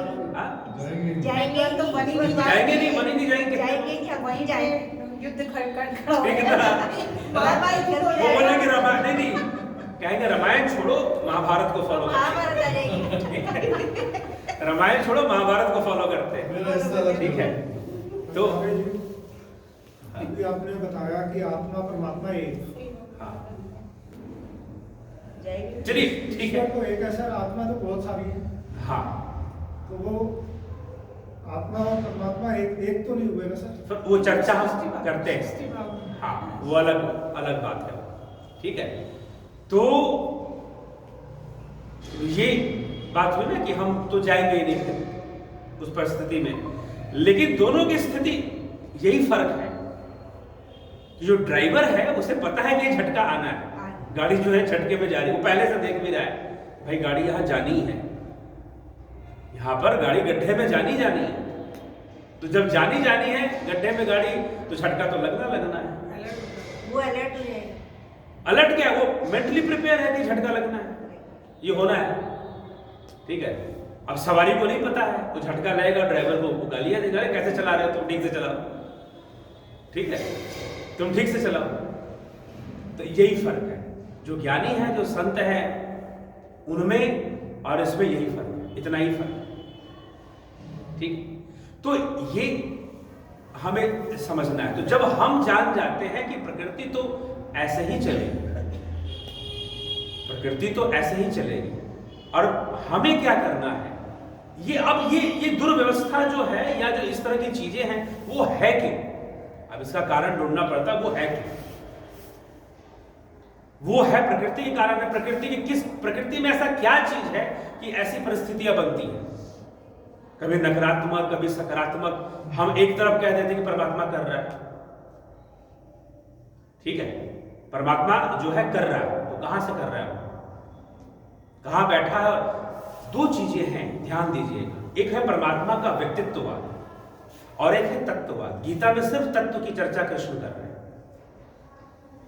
इसीलिए गीता में दो बातें आ जाती हैं। एक तरफ कृष्ण कह रहे हैं कि मैं कर रहा हूं, एक तरफ कह रहे हैं कि मैं कुछ भी नहीं कर रहा। दोनों ही बातें आ जाती हैं, ठीक है। तो परमात्मा, अगर हम ये कहते हैं कि सब कुछ वो कर रहा है, तो जितने बलात्कार हो रहे हैं, जितने पाप हो रहे हैं, वो कर रहा है, मानो कि परमात्मा ही करवा रहा है सारी चीजें, मानना पड़ेगा ना फिर हमें। अगर हम कहते हैं कि उसकी मर्जी के बिना एक पत्ता भी नहीं हिलता, तो फिर इसका मतलब वो पत्ता हिला रहा है, वही सब कुछ करवा रहा है। तो फिर हमारे हाथ में नहीं कोई ऐसा कोई बैठा हुआ है जो सारी चीजों को निश्चय करवा रहा है। अब इसके नाम पर होता है पाप। कैसे पाप होता है? अब एक व्यक्ति ने लोगों को, बहुत सारे लोगों को मरवा दिया। एक कोई फिल्म देख रहा था मैं, हॉलीवुड का, अंग्रेजी, उसमें धर्म के ऊपर था, वो ईसाइयत के ऊपर कुछ था वो। तो उसमें एक राज्य को जीतने के लिए ईसाइयों ने युद्ध करवाया और वहां बहुत सारे लोगों को मरवा दिया। तो एक ईसाई जो था, उसका जो चर्च से जुड़ा होता है, उसको गिल्टी फील होता है कि मैंने इतने लोगों को मार दिया। तो जो पोप था वहां का, वो आकर उसे समझाता है, no, it's God's will. God चाहता था तब तो तुम मार पाए, और ये तो तुमने पुण्य का काम किया है, ठीक है। तो ऐसे उसको मोटिवेट करता है। तो गॉड के नाम पर कोई गॉड चाहता था तभी तुम इतने लोगों को मार पाए, इतना। तो जिनके साथ चोर ने चोरी किया, तो वो भी तो कह सकता है ना कि वो चाहता था तभी तो मैं चोरी कर पाया, उसकी इच्छा थी तभी तो हो पाया, उसने करवाया। लेकिन जो हमारा सांख्य सूत्र है, प्रथम दर्शन जिसे कहते हैं, वो ऐसा नहीं कहता। कहते हैं ऐसा कुछ है ही नहीं। परमात्मा पूर्णतः अकर्ता है, सिर्फ उसकी उपस्थिति है, सिर्फ उसकी उपस्थिति है। वो कुछ कर नहीं रहा है, वो किसी को प्रेरित नहीं कर रहा है कि तुम पाप करो या पुण्य करो, कुछ नहीं कर रहा इस मामले में। इसलिए पंचम अध्याय श्रीमद् भगवद गीता का 13वां श्लोक, तो भगवान कहते हैं ना तो कर्ता, ना तो कर्म और ना कर्म फल, इन तीनों का संयोग मेरे द्वारा नहीं होता, परमेश्वर के द्वारा। वहां मेरे नहीं कहा भगवान ने, प्रभु के द्वारा नहीं होता। ना सृजते प्रभु, ऐसे लिखा हुआ है। इन सब का सृजन वो नहीं कर रहा है, वो आपके पाप पुण्य को बनाने वाला नहीं है। तो क्या चीजें बना रही है? प्रकृति का गुण बना रहा है। प्रकृति के 3 गुण हैं, रजोगुण, तमोगुण, सतोगुण। तमोगुण, अब इसमें से हमारे लिए, अब हमें क्या कॉन्सेप्ट मिला होगा तमोगुण का? लंबा हो जाए तो मुझे थोड़ा सा बता दीजिएगा, ठीक है। तमोगुण का हमारे पास, तमोगुण बड़ी खराब सी चीज है। जितने गुरुजी लोग हैं सब कहते तमोगुण से दूर रहो, सात्विक गुण को अपनाओ, सतोगुण को अपनाओ। प्रकृति का कोई हिस्सा ऐसा नहीं है। श्रीमद् भगवद गीता हम पढ़े तो भगवान कहते हैं देवता भी 3 गुणों से परे नहीं। 18वें अध्याय, देवता भी 3 गुणों से परे नहीं। कोई हिस्सा ऐसा नहीं है जो जिसमें 3 गुण ना हो, ठीक है। तो अब हमने क्या कह दिया कि सात्विक बनो। सात्विक मतलब व्रत उपवास करो। सात्विकता का व्रत उपवास से कोई लेना देना नहीं। सात्विकता का किस बात से लेना देना है? सतोगुण ज्ञान का कारक है। प्रकाश क्रिया स्थिति शीलम। महर्षि पतंजलि ने साधनपाद पतंजलि योग सूत्र में जब प्रकृति का वर्णन किया है तो उन्होंने लिखा प्रकाश क्रिया स्थिति शीलम भोग अपवर्ग्यम दृश्यम। ये पूरा सूत्र है, क्योंकि उस टाइम का संस्कृत अलग संस्कृत था। शंकराचार्य जब आए तो संस्कृत सरल हो गई थी थोड़ी सी, तो थोड़ा सा कठिन भाषा उसमें प्रयोग होता है। तो प्रकाश क्रिया स्थिति शीलम भोग अपवर्ग्यम दृश्यम, ये संभवतः 22वां सूत्र है साधनपाद का, पतंजलि योग सूत्र। तो प्रकाश मतलब सतोगुण, क्रिया मतलब रजोगुण, स्थिति इनर्शिया मतलब तमोगुण। आप यहां स्थिर बैठे हुए बिना तमोगुण के नहीं बैठ सकते, बिना तमोगुण के नहीं बैठ सकते। तो रियल जो कॉन्सेप्ट है तमोगुण, सतोगुण और रजोगुण का, वो समझिए, वो बिल्कुल साइंटिफिक है, ना कि वो भाई ये तमोगुण गलत होता है। तमोगुण गलत, तमोगुण के बिना जीवन ही नहीं, स्थिति का कारक है वो। हाँ, स्थिति का कारक है तमोगुण। हाँ, अब किसी के अंदर तामसिकता ज्यादा हो सकती है, जैसे कोई पत्थर है तो उसके अंदर तामसिकता ज्यादा है तो बेचारा हिल नहीं सकता, वो हिलेगा नहीं। पेड़ पौधों में तामसिकता ज्यादा होती है। तो पूरी की पूरा, इसलिए गीता, मैं कहता हूं कि गीता को आप ले आइए स्टडी टेबल पर, पूजा रूम से निकालिए, कि पूजा रूम में सिर्फ औपचारिकता होती है। ठीक है, तो जो तमोगुण है वो स्थिति का कारक है और रजोगुण क्रिया का कारक है, क्रिया का कारक है, और सतोगुण ज्ञान का कारक है।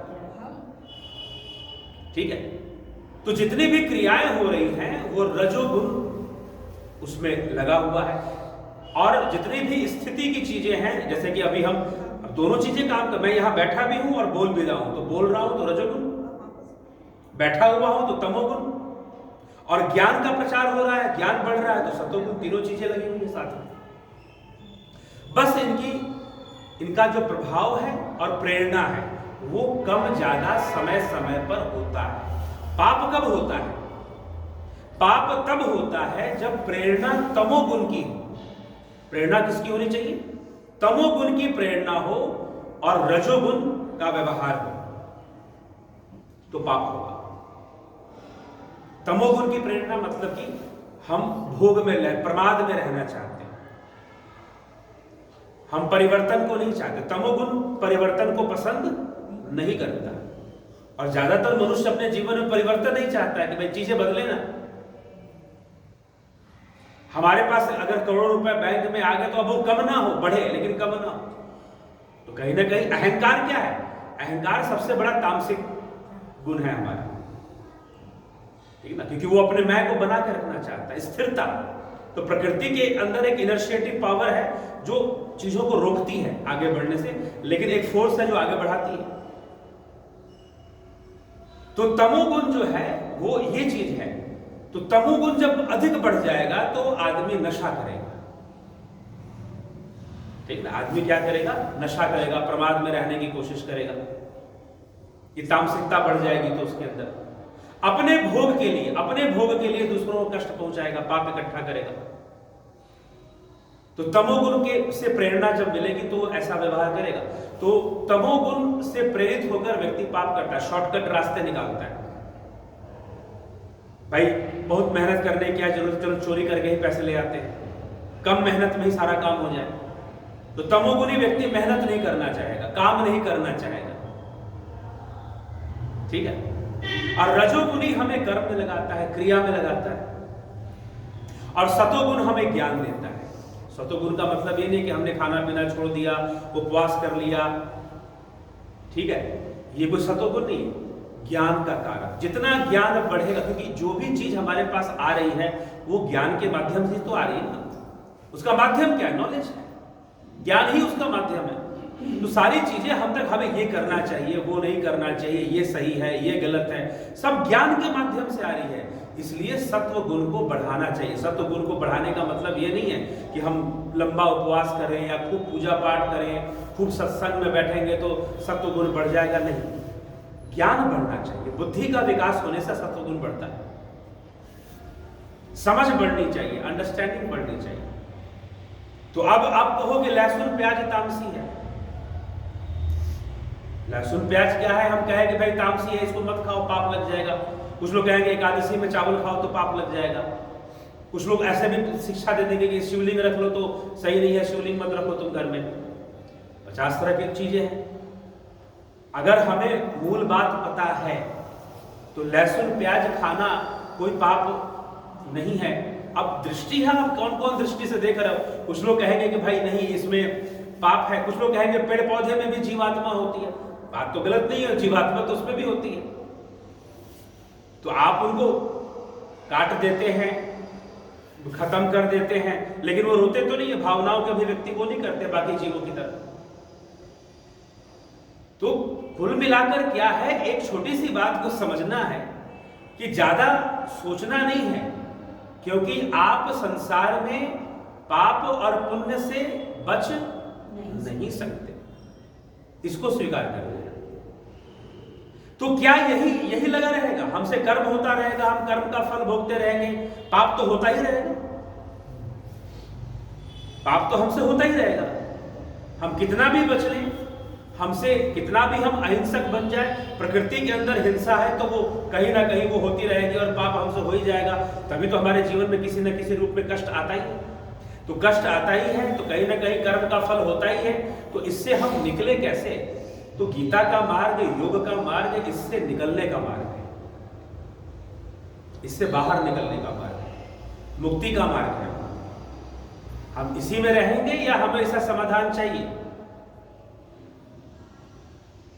प्रश्न है कि जो इंद्रियों का खेल चल रहा है और जो गुणों का खेल चल रहा है, सतोगुण बढ़ गया तो हमने सत्संग सुन लिया, ज्ञान अर्जित कर लिया, रजोगुण बढ़ गया तो हम कंपिटिटिव हो जाते हैं। लोगों के अंदर जो कंपटीशन की भावना होती है ना, आजकल दिल्ली में कंपटीशन का माहौल है, इलेक्शन होने वाला है, तो कंपटीशन की जो भावना है ये रजोगुणी है। हम ये करके दिखा देंगे, हम वो करके दिखा देंगे, हम ऐसा करेंगे, हम वैसा करेंगे, ये रजोगुण है। और तमोगुण, हमें हमारे पास सारी सुख सुविधा होनी चाहिए, आराम की जिंदगी होनी चाहिए, कुछ काम ना करना पड़े, इतनी दौलत हो, ये तमोगुण हो गया। तो ये सब हम पर हावी है, लेकिन ये सारी चीजें चलती नहीं है, बदलती रहती है। प्रकृति अपना स्वरूप बदलती रहती है, हम कभी सुखी कभी दुखी होते रहते हैं। स्वामी विवेकानंद ने मनुष्य के मन को ऐसे तालाब से तुलना की है जिसमें लोग हमेशा पत्थर मारते रहते हैं और उसमें अनेकों तरंगे उठती रहती हैं और उसका मन भी वैसे ही तरंगित होता रहता है। तो सुख दुख ये चलता ही रहता है। अब क्या है, इसका उपाय क्या है कि ये जो अस्थिरता है, यह जो जीवन में हमारे कैओस जो है, जो उपद्रव है जीवन के अंदर, इससे कैसे बचे? क्या यही चलता रहेगा? और है ही क्या, संसार में आदमी क्या ही सुख भोग लेगा? इंद्रियां आपको क्या सुख देने वाली हैं? वही देती हैं इंद्रियां हमें, बस चार बेसिक इंस्टिंक्ट पर प्रत्येक जीव के, चाहे पेड़ पौधे क्यों ना हो, सब में है, आहार निद्रा भय मैथुन, और ये आसक्ति भी हर जीव में है। तो आदमी बार बार जन्म मिलेगा तो क्या करेगा? यही सब करेगा। अब लोग कहते थे पहले कि नहीं, सामाजिकता जो होती है मनुष्य का गुण है। अब बायोलॉजिस्ट ने नया नया रिसर्च कर लिया। जब बायोलॉजिस्ट ने नया नया रिसर्च किया तो उन्होंने रिसर्च करके ये प्रमाणित कर दिया, नहीं ऐसी कोई बात नहीं है। समाज चिड़ियां भी बनाती हैं, समाज बंदर भी बनाते हैं, और वो भी अपना नेता चुनते हैं कि नहीं? बंदर भी अपना नेता चुनते हैं कि भाई ये आगे चलेगा, कहीं भी जाना है और इसका बहुत अच्छा एक्सपीरियंस आपको करना हो तो ऐसे क्षेत्र में चले जाओ जहां बंदर बहुत है। अलीगढ़ डिस्ट्रिक्ट में एक जगह है खैर, अब मुझे नहीं पता, लेकिन मैं लगभग 15 साल पहले उस जगह पे गया था तो वहां लोग कहते थे आदमी से ज्यादा बंदरों की पॉपुलेशन थी वहां। अलीगढ़ डिस्ट्रिक्ट में एक तहसील लगती है खैर, शायद अभी भी वहां पर ऐसा हो। तो कई जगहों पर, बरेली चले जाओ बहुत बंदर मिलेंगे, ठीक है, अयोध्या जी में भी बहुत बंदर है। तो इस प्रकार से कई जगहों पर होते हैं। तो अब उनको देखोगे, उनका स्टाइल, वर्किंग स्टाइल क्या है कि बड़ा ऑर्गेनाइज होता है, किसके छत पे जाना है, ठीक है, ऑर्गेनाइज वे में वो पहुंचते हैं। और किसी ने विरोध कर दिया है, कोई सामने मिल गया, तो अगर वो ग्रुप में है तो अच्छे से काम कर देंगे वो किसी का, ठीक है। तो ये चीज तो मतलब कि कहने का मतलब सामाजिकता वो भी मेंटेन करते हैं अपना यथासंभव जो हो सकता है। सिविल इंजीनियरिंग चिड़ियों को भी आता है कि तिनका इकट्ठा करके वो घोंसला बना देती है। वो शायद मनुष्य अपनी उंगलियों से ना बना पाए वैसा घोंसला जैसा वो बना लेती है। तो प्रकृति ने दिया है जीवों को इसी ढंग से, और देकर फंसाया है, देकर कुछ किया नहीं है, उसे फंसाया है कि तुम फंसो इस माया में, इसलिए दिया है। तो अब जब हम जान लेते हैं कि ये परिस्थिति है प्रकृति में, सतोगुण रजोगुण तमोगुण बढ़ा तो हम सो गए, नींद आ गई, रजोगुण बढ़ा तो हमने काम कर लिया, सतोगुण बढ़ा तो हमने थोड़ा ज्ञान अर्जित कर लिया, बस जीवन चल रहा है, इसी में जीवन चल रहा है। लेकिन जब ये खेल समझ में आता है तो एक इच्छा होती है, मुक्ति कब मिलेगी? पुनरपि जन्म पुनरपि मरणम पुनरपि जननी जठरे शयनम इस संसारे खलु दुस्तारे कृपया पाहि पाहि। मुक्ति कब मिलेगी? तो ये इंद्रियों का जगत, इसे इंद्रियां ही प्रकट कर रही है, इंद्रियों, क्योंकि ये आज इस बात को समझने के लिए हमें शास्त्र पढ़ने की जरूरत नहीं। इस बात को आज साइंस प्रूव कर रहा है कि सेंसेस के थ्रू सारे एक्सपीरियंस हो रहे हैं। और ये खुद हमें समझ जाना चाहिए कि भाई जीभ में स्वाद नहीं आ रहा है तो स्वाद देता कौन था? भोजन देता था कि जीवा देती थी? तो ये संसार के, लेकिन व्यवहारिक जगत में हमें जीना है, तो व्यवहारिक जगत में हमें रहना है। अब यात्रा शुरू होती है परमार्थ की, मुक्ति की। अब हमें मुक्ति चाहिए, ये हमारी नीड हो गई, हमारी आवश्यकता हो गई कि हमें मुक्ति चाहिए। क्यों चाहिए? कि अब यहां पर मजा नहीं आ रहा है, बस ये फंसाया जा रहा है हमें, ठीक ना। राजा याति जो थे वो फंसे हुए थे, उनको समझ में आया कि भाई ये तो घी, अग्नि में घी डालने की तरह है सारे भोग, मैं कब तक इनमें उलझा रहूंगा, और ये पूर्ण हो नहीं जाए। भोग कभी पूर्ण नहीं होते, भोग कभी पूर्ण नहीं होते, और प्रकृति कभी पूर्ण होने नहीं देती। पेट कभी भरा है आज तक किसी का? पेट नहीं भरता है, खाली होता है फिर खाते हैं, खाली होता है फिर खाते हैं, ठीक है। वैसे संसार में जितने भी भोग हैं, आहार, निद्रा, भय, मैथुन, नींद कभी किसी की पूरी होती है? हमेशा आवश्यकता पड़ती है नींद की।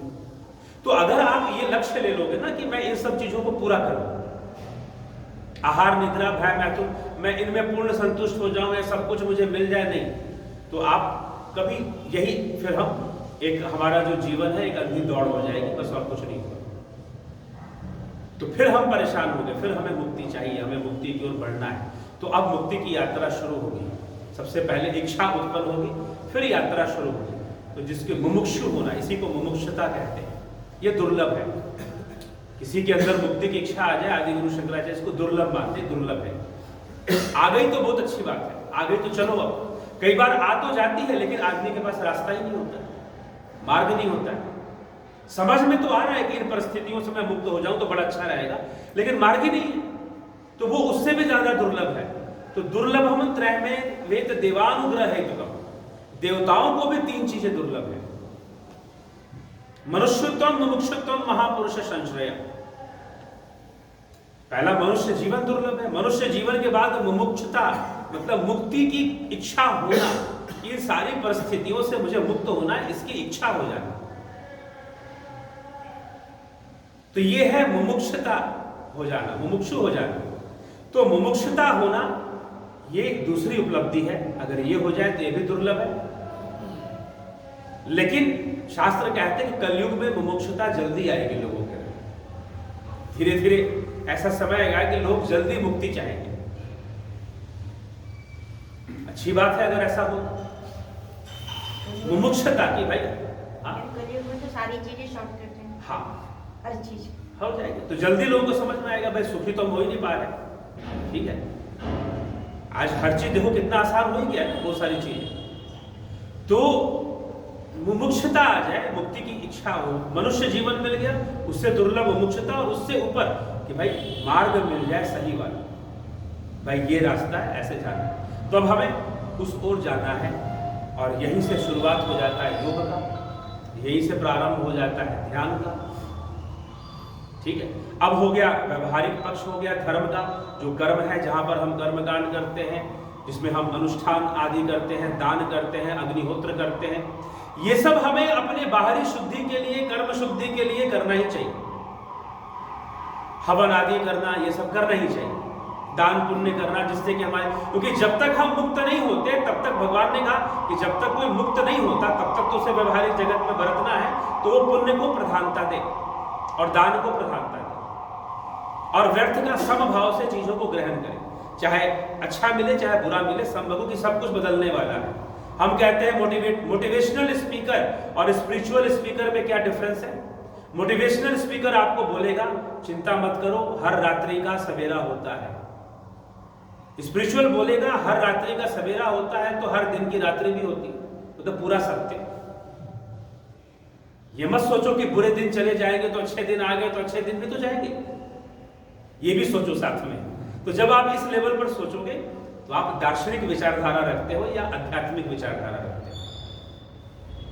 तो इसीलिए तुम समभाव, यही कृष्ण अर्जुन को यही विचारधारा दे रहे हैं कि तुम समभाव में रहो। चाहे अच्छा हो चाहे बुरा हो, लाभ हो हानि हो, जय हो पराजय हो। जय पराजय होना महत्वपूर्ण नहीं, तुम्हारा कर्म महत्वपूर्ण है। अब हमारे बहुत सारे स्वतंत्रता सेनानी हुए, भगत सिंह और कई, उन्होंने आजादी नहीं देखी, वो तो पहले ही उन्होंने देह त्याग दिया। उनको तो शायद ये भी नहीं पता कि मिली कि नहीं आगे जाकर, लेकिन उन्होंने अपना कर्म किया। पराजय हो तो हो, लेकिन कर्म अपना सही किया, अपने आप को सही प्लेटफॉर्म पर रखा, भले ही पराजय मिल रही हो। ठीक है, तो भगवान यही चाहते हैं कि अर्जुन को लालच नहीं दे रहे कि तू ही जीतेगा या वो होगा, कुछ भी होगा उसे स्वीकार करना है, समभाव से स्वीकार करना है और समभाव ले आना है। हालांकि कृष्ण जिस पक्ष में है, विजय तो वही होनी है। तो अब जो है समता की ओर हमारी यात्रा शुरू हो जाती है कि हम समता की ओर चले और 3 गुणों को सम कर लेना ही समाधि है। समाधि का अर्थ होता है, धी का अर्थ है बुद्धि और सम, बुद्धि की सम अवस्था ही समाधि है। और बुद्धि की सम अवस्था तभी होगी जब तीनों गुण सम अवस्था में जाएंगे। सम अवस्था में जाएंगे तो सम अवस्था में बुद्धि को ले जाने का जो मार्ग है वही योग है, वही ध्यान योग है। और इससे हम जब हम सम अवस्था में जाते हैं तो हमें सबसे पहली चीज आनंद की उत्पत्ति होती है। वो एक ऐसा आनंद है जो इंद्रियों के माध्यम से नहीं आ रहा, इंद्रियों के माध्यम से नहीं आ रहा। तो जो आनंद इंद्रियों के माध्यम से नहीं, अब यहां पर बहुत सारी चीजें होती हैं। एक तो मैं आध्यात्मिक पक्ष और एक व्यवहारिक पक्ष में अगर मैं वर्णन करूं, सबसे पहली बात क्या होगा, आपके माइंड को एक एक्स्ट्रा एंगेजमेंट मिल गया कि नहीं, बियॉन्ड सेंसेस। तो ध्यान अपने आप में एक लाइफ मैनेजमेंट है, लाइफ मैनेजमेंट है कि आप अगर चाहते हो कि हम सांसारिक रूप से अगर देखें, संसार की चीजें भी हम कंट्रोल कर पाए, हम उनमें अपने जो भी गतिविधियां चल रही हैं हम अपने मन को स्थिर रख पाए, तो ध्यान करना जरूरी है। ध्यान अपने आप में एक यज्ञ है, एक द्रव्य यज्ञ है। भगवान ने कहा द्रव्य यज्ञ और ज्ञान यज्ञ। ठीक है, तो ज्ञान यज्ञ, ज्ञान अर्जित करना और ध्यान में बैठना, ये ज्ञान यज्ञ का पाठ है। और द्रव्य यज्ञ जो हम देवताओं को दान करते हैं अग्निहोत्र में, हवन में, तो वो है, वो हमें करना चाहिए। तो इसलिए ये दोनों ही चीजें चलनी चाहिए। ध्यान करने का मतलब ये नहीं कि सारा पूजा पाठ बंद कर दिए।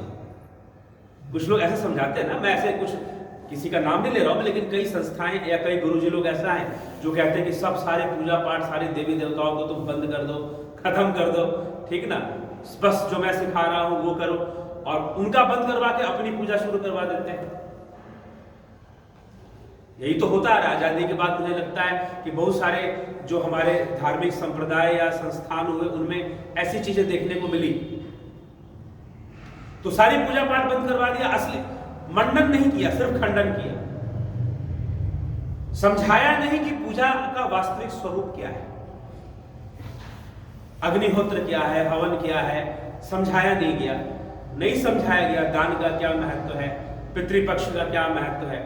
हमारे ऋषि मुनियों, वो ये सारे नियम उन्हीं ऋषि मुनियों ने बनाया है जो ध्यान योगी थे, जो ध्यान की गहराई में उतरे और जिनके लिए कहा जाता है कि वेद प्रकट हुए उनके सामने। अब वेद कोई किताब नहीं खुल गई थी कि प्रकट हो गए, ये कॉमन सेंस वाली बात है। मुझे कुछ इंटेलेक्चुअल लोग मिल जाते हैं कि वेद ईश्वर ने लिखे, एक तो वो ये कह देते हैं जैसे आदमी लिखता है वैसे लिखे, तो ये भी बात फिर हजम होने वाली बात नहीं है। फिर वो ये भी कह देते हैं कि नहीं, अब मैंने कहा कि नहीं ऋषियों में प्रकट हुए, तो किसने प्रकट किए? ईश्वर ने प्रकट किए। नहीं, जब आप उस अवस्था में पहुंचोगे तो वो रहस्य प्रकट होंगे। हाँ, ये कहना गलत नहीं है कि ईश्वर ने प्रकट किया, हम सारा श्रेय ईश्वर को दे देते हैं, हम सारा श्रेय ईश्वर को दे देते हैं। तो अब फिर सनातन धर्म में और अब्राहमिज्म में कोई डिफरेंस नहीं रह जाएगा कि बाइबल ये कहती है कि if you accept Christianity then your seat is reserved in heaven. If you do not accept Christianity और do not accept God and son of God, then gates of hell is always open for you. ये Bible mention करती है इस चीज को। अगर तुम God को मानते हो तो तुम्हारे लिए स्वर्ग में हेवन में जगह रिजर्व हो चुकी है। चाहे तुमने कितने भी पाप किए, अगर तुम नहीं मानते तो तुम्हारे लिए नरक का द्वार खुला है, तुम वहीं जाओ। लेकिन हमारे शास्त्र कुछ भी ऐसी बात नहीं करते, और वो इटर्नल लिखा गया है, इटर्नल हेल होगा वो, और इटर्नल हेवन होगा। लेकिन यहां पर इटर्नल कुछ है यहां पर नहीं। कर्म के संसार में इटर्नल कुछ भी नहीं है। परमात्मा इटर्नल है, शाश्वत है, वो अलग बात है। लेकिन संसार में कर्म में कुछ भी शाश्वत नहीं है। आप जो कर्म करेंगे उसके अनुसार सुख दुख स्वर्ग नरक उसी पर आधारित होगा, और वो हमेशा के लिए नहीं होगा। हमेशा के लिए नहीं। कोई नरक में गया तो हमेशा के लिए गया, कहीं लिखा है गरुड़ पुराण में? कहीं ऐसा नहीं लिखा है। बस वो अपने कर्मों का फल भोगने गया। कोई स्वर्ग में, अगर देवराज इंद्र भी है, एक बार यमराज जो है इंद्र के पास गए और कहा कि तुम्हारा समय खत्म हो गया इंद्र की गद्दी पर बैठने का, तो कहां जाना है? तो उन्होंने कहा कि तुम्हें कर्म ऐसा आ गया है कि तुम्हें सुअर की योनि में जाना है। अभी सुअर की योनि में मैं तो नहीं जाऊंगा, मैं तो देवता हूं, मैं तो इंद्र की गद्दी पर, वो तो गंदा खाता है, मैं वहां क्यों जाऊंगा? बोला कि नहीं, अब जो है विधान है। तो देवराज इंद्र को सुअर की उसमें जाना पड़ा, योनि में जाना पड़ा। वो वहां गए और वहां पर जो है वो रहे, और उनके कई संतानें हुई और परिवार बस गया। अब परिवार बस गया, समय बीत गया, यमराज फिर से पहुंचेंगे, चलो हो गया, कुछ बुरे कर्म आए थे, हो गया, अब चलो दोबारा तुमको इंद्र की गद्दी पर बैठना है। ताकि इंद्र की गद्दी पर वहां जाकर मैं क्या करूंगा? मेरा यहाँ परिवार है, बच्चे हैं, पत्नी है, सब कुछ यहाँ पर भरा पड़ा है, वहां जाकर मैं क्या करूंगा? यहाँ पर मेरे 50 कारें हैं, आप मुझे वहां ले जाना। बोला कि नहीं, ये सब तुम्हारे हाथ में नहीं है, तुमको वहां जाना ही पड़ेगा। बोला कि अच्छा ठीक है, चलो चला जाऊंगा। वहां क्या विष्ठा खाने के लिए मिलेगा मुझे? अगर विष्ठा मिलेगा तो मैं जाऊंगा, सुअर तो खाता है। तो वहां गया तो वहां से आसक्ति, वहां गया तो वहां से आसक्ति। ठीक है, तो ये तो कर्म का सिद्धांत चल रहा है, यहां पर इस मामले में शाश्वत नहीं है कुछ भी। तो जब हम ये कह देते हैं कि ईश्वर ये कर दे रहा है, वो कर दे रहा है, तो वहां पर फिर वो बात आ जाती है कि भाई उसकी शायद इच्छा है तो सब ये सब सारी घटनाएं घट रही है। नहीं, प्रकृति के अंदर जिस गुण की वृद्धि हो जाएगी, जिस गुण की वृद्धि हो जाएगी, वो गुण काम कर जाएगा, और वो चीजें, प्रकृति अपने आप को संतुलित करने में लगी रहती है। और उस प्रक्रिया में कभी तमोगुण बढ़ता है, कभी रजोगुण बढ़ता है, कभी युद्ध होता है, कभी शांति स्थापना होती है, कभी कुछ होता है, कभी कुछ होता है। ये चलता ही रहेगा, किनारे पर लहरें उठती ही रहेंगी। अगर हमें शांति चाहिए, कुछ लोग, मैं क्षमा चाहूंगा, कुछ लोग ऐसे लोग मिलते हैं महात्मा लोग की, कहते हैं हम विश्व शांति लाएंगे। उद्देश्य गलत नहीं है, लेकिन बिल्कुल इम्प्रैक्टिकल है। This is the fight between idealism and practicalism. आदर्शवाद और व्यवहारिकता का यह संघर्ष है। आदर्शवादी इसीलिए कई बार मूर्ख बन जाते हैं कि वो अति कर देते हैं आदर्श की, जो कि प्रैक्टिकल धरातल पर चीजें वो घटित नहीं हो सकती। तो प्रैक्टिकल क्या कहता है? प्रकृति का प्रैक्टिकल ये कहता है ऐसा कभी नहीं होगा कि विश्व शांति आ जाए। शांति आपके भीतर आ सकती है। जब आप शांत हो जाओगे तो आपके लिए विश्व भी शांत हो जाएगा। नहीं तो इस संसार में चलता रहेगा, युद्ध होता रहेगा। महाभारत का युद्ध हुआ, उसके वर्ल्ड वार हुआ, वर्ल्ड वार 1 हुआ, वर्ल्ड वार 2 हुआ। पूरी दुनिया ने कोशिश किया कि अब युद्ध नहीं होने देंगे। क्या युद्ध नहीं हो रहा आज? विश्व का कोई ना कोई क्षेत्र युद्ध से ग्रसित हमेशा रहता ही है। इतने फिलोसोफर्स हुए, अस्तित्ववादी दार्शनिक हुए, आधुनिक, कि भाई सोचो, विचार करो कि ये वर्ल्ड वार चीजें जैसे नहीं होनी चाहिए। अभी भी पूरी दुनिया लगी हुई है रोकने के लिए, और रोकने की कोशिश सब कर रहे हैं कि भाई वर्ल्ड वार जैसी स्थिति नहीं बननी चाहिए। लेकिन फिर भी क्या वो रोक पा रहे हैं? अभी पूर्णता रोक नहीं पा रहे। ऐसा नहीं हो पा रहा क्योंकि इसे समझना है, ये प्रकृति का खेल है, आप नहीं रोक पाओगे। प्रकृति कुछ ना कुछ ऐसा करेगी, कोई ना कोई कहीं ना कहीं रजोगुण बढ़ेगा, और तमोगुण रजोगुण, जब दोनों तमोगुण से प्रेरित जब रजोगुण बढ़ेगा तो पाप करवाएगा। ठीक है, वो पाप करवाएगा। तो फिर युद्ध होंगे, स्वार्थ आएगा, अहंकार टकराएगा। तो ये जो किनारे पर यही सब सारी चीजें चलती हैं। केंद्र में वो आत्मा है जो हम अपना कल्याण करें और हम लोगों को यह समझा पाए कि हमारा जीवन ऐसा होना चाहिए। तो एक हमारे देश में एक योगी हुए अरविंदो, ठीक है, ये उस काल में लगभग 50 साल का आप एक था जिसमें बहुत बड़े बड़े महापुरुष हुए, अरविंदो हुए, महर्षि दयानंद सरस्वती हुए, स्वामी विवेकानंद हुए। इन सबका एक उद्देश्य था कि जो पारंपरिक चीजें चल रही हैं जिसमें हमें समाधान नहीं मिल रहा है, बस लोग अंधविश्वास के बने जा रहे हैं, उसको दूर करना चाहिए और हमें विवेक से विचार कर शास्त्रों को सही ढंग से समझना चाहिए और हमें विचारों में नवीनता हमारी होनी चाहिए, क्योंकि युग परिवर्तन होगा बार बार। तो उसके अनुसार महर्षि दयानंद सरस्वती ने अपने समय में जो है उस समय के अनुसार से जो विचार में सुधार लाना चाहिए था वो लाए, लेकिन वो विकल्प छोड़ के गए कि भाई नवीनता तो फिर भी आनी चाहिए, नवीनता तो फिर भी आनी चाहिए, हमें नए ढंग से विचार करना ही चाहिए। तो इसलिए हम जो है उस तरह की चीजों में ना फंसकर बल्कि हमें चीजों को समझना चाहिए। और शास्त्र हमेशा ही नवीन है, क्योंकि वो हमेशा ही हमारे गीता का उपदेश जो भगवान कृष्ण ने दिया है वो हमेशा ही हमारे जीवन में काम का है, काम हमें मिलेगा उससे। तो इसलिए हमें ध्यान योग के मार्ग पर हम चले और ध्यान योग के मार्ग पर चलकर हम आगे बढ़े, ठीक है। तो हम लोग थोड़ा सा ध्यान करेंगे। किसी को कुछ पूछना तो नहीं है ना कि ध्यान किया जाए, ठीक है। चलिए, कुछ पूछना होगा तो ध्यान के बाद हम लोग पूछ लेंगे, लेकिन अभी हम लोग थोड़ा ध्यान करेंगे। और ध्यान क्या है? मन को इंद्रियों से हटाकर आत्मा की ओर ले जाना, ये ध्यान है। हाँ, लेकिन हम आत्मा को जानते नहीं हैं। अब इसमें कल्पना नहीं करनी है कि कोई आत्मा है और हम मन को इंद्रियों, ध्यान कल्पना का विषय नहीं है, एक बात ध्यान रखिएगा। कुछ बातें में ध्यान के विषय में जो भ्रम पैदा हो जाता है वो मैं कहूंगा। ध्यान जो है एकाग्रता भी नहीं है वैसे तो, लेकिन शुरुआत इसकी उसी से होती है। कुछ लोग कहते हैं कि ध्यान मन का शून्य है। जी हाँ, मन का शून्य है, लेकिन हम मन की जो शून्यता है, हम कुछ भी नहीं सोचेंगे, हम कुछ भी नहीं सोचेंगे। यह कोई सोचने का विषय नहीं कि हम बैठ गए और हमने ये निश्चय किया कि हम कुछ भी नहीं सोचेंगे। आपके निश्चय करने से कुछ नहीं होगा। यह निश्चय भी एक सोच है। ये जो आपने निश्चय किया कि हम कुछ भी नहीं सोचेंगे, ये भी एक सोच है।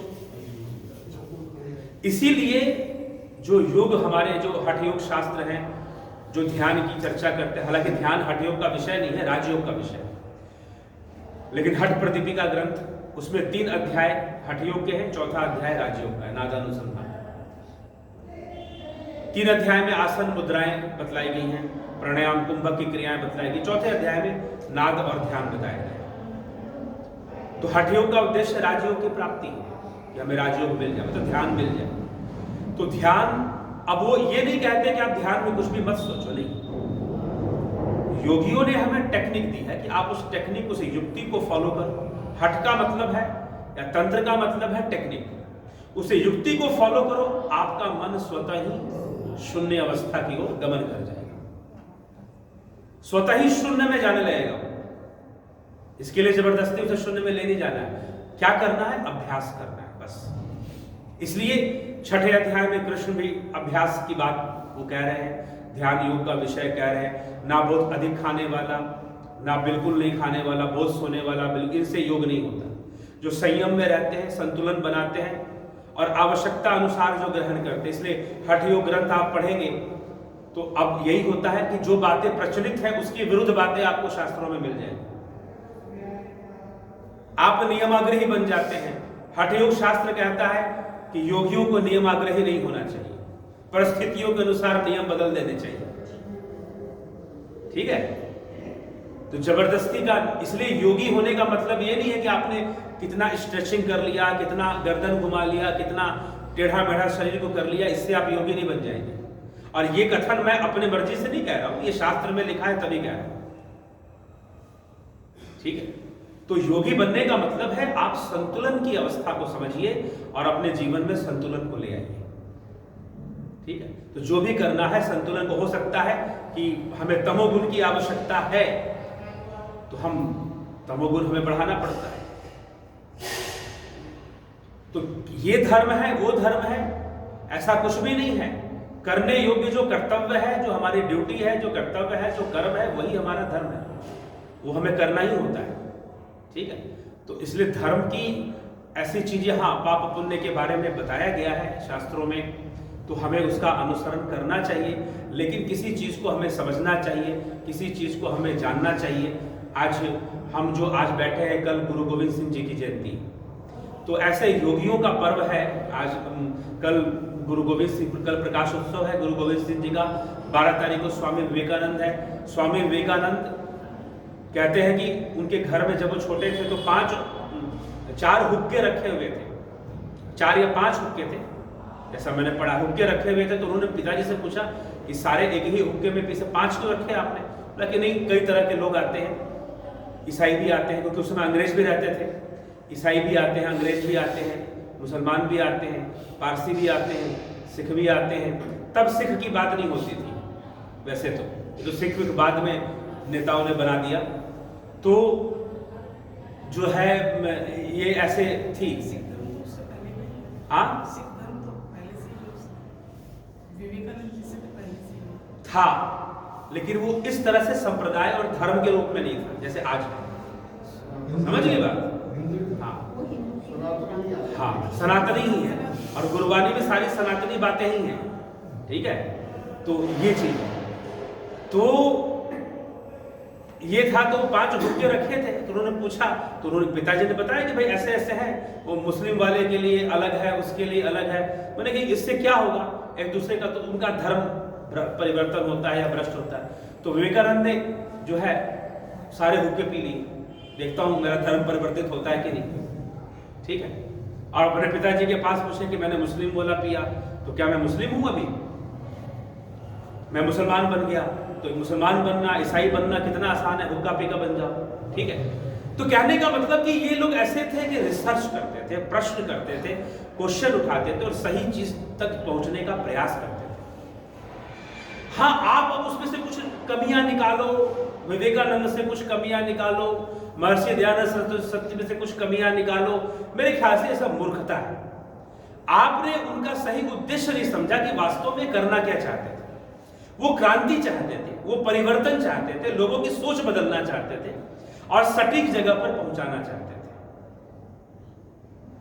लेकिन उनका भी एक अपनी परिस्थितियां थी, परिवेश था, उसमें वो जो परिस्थितियां सामने आई। अब महर्षि दयानंद सरस्वती शिव जी के मंदिर में गए, उस पर चूहे के ऊपर देखा कि भाई भगवान तो, अब जब ये प्रचार किया जाएगा कि एक पत्ता भी हिलता है तो उसकी मर्जी से हिलता है, तो ये प्रश्न नहीं उठेगा कि भगवान ये चूहा कैसे शिवलिंग पे आ गया। ये प्रश्न आना तो स्वाभाविक है, बच्चे के मन में तो और उठेगा कि भगवान हटा ले, एक चूहा नहीं हटा सकता तो ये कैसा भगवान। ये बड़ा ही स्वाभाविक सा प्रश्न है और ये आना ही चाहिए ऐसा प्रश्न मन में। तो जब समझाई ही गलत बात गई है तो फिर क्या होगा। और ये सब क्या है, एक तरह का मिक्सिंग है सनातन धर्म में, अब्राहमिक थॉट का मिक्सिंग होने के कारण ऊपर वाला कौन सा, सर्वव्यापी है वो, तो यहां ऊपर वाला कौन है ना, सर्वव्यापी है ना, तो फिर ऊपर वाला क्यों कह रहे हैं। तो ये सारी बातें कई हैं, कॉन्सेप्ट बिगड़े और बातें ऐसे प्रचार में आई जिससे कि हमारी जो सनातन की जो बुद्धि होनी चाहिए वो विकृत हो गई, हमारा विचार विकृत हो गया। लेकिन उनका उद्देश्य था कि वो समाज को, उस समय के समाज को सही जगह पर ले आए, परिवर्तन लाए, अंधविश्वास को दूर करें और लोग जो है सही बात को समझे और लोगों का जीवन सरल हो, बेहतर हो। हम भी आज के समय में वही प्रयास कर रहे हैं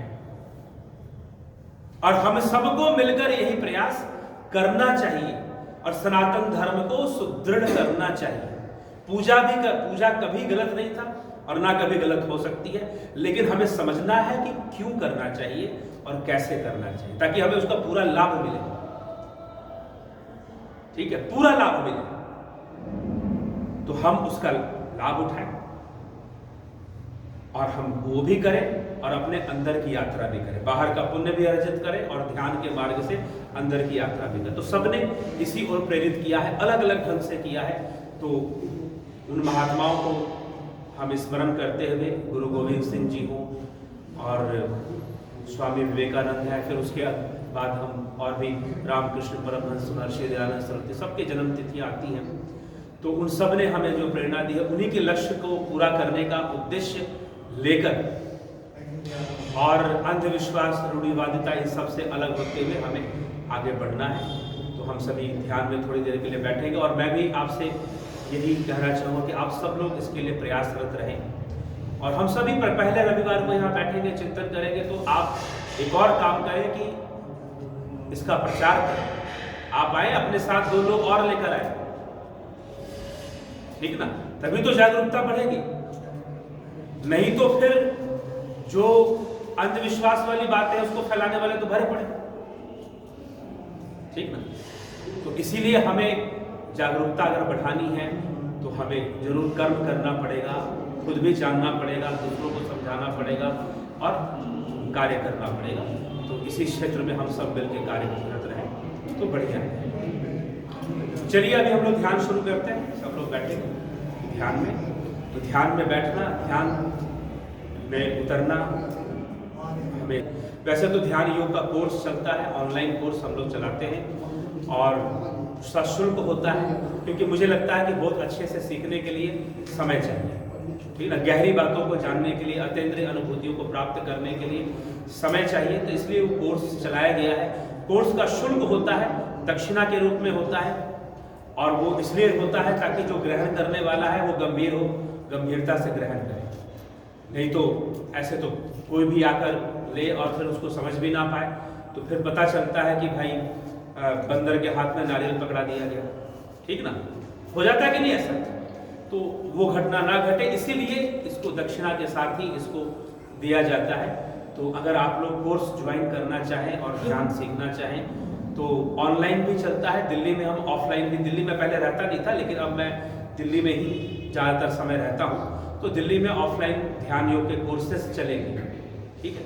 अभी तो हम बस थोड़ा सा बैठेंगे, लेकिन अगर इसमें भी सही से बैठते हैं तो वो भी हमारे लिए बहुत कुछ होगा।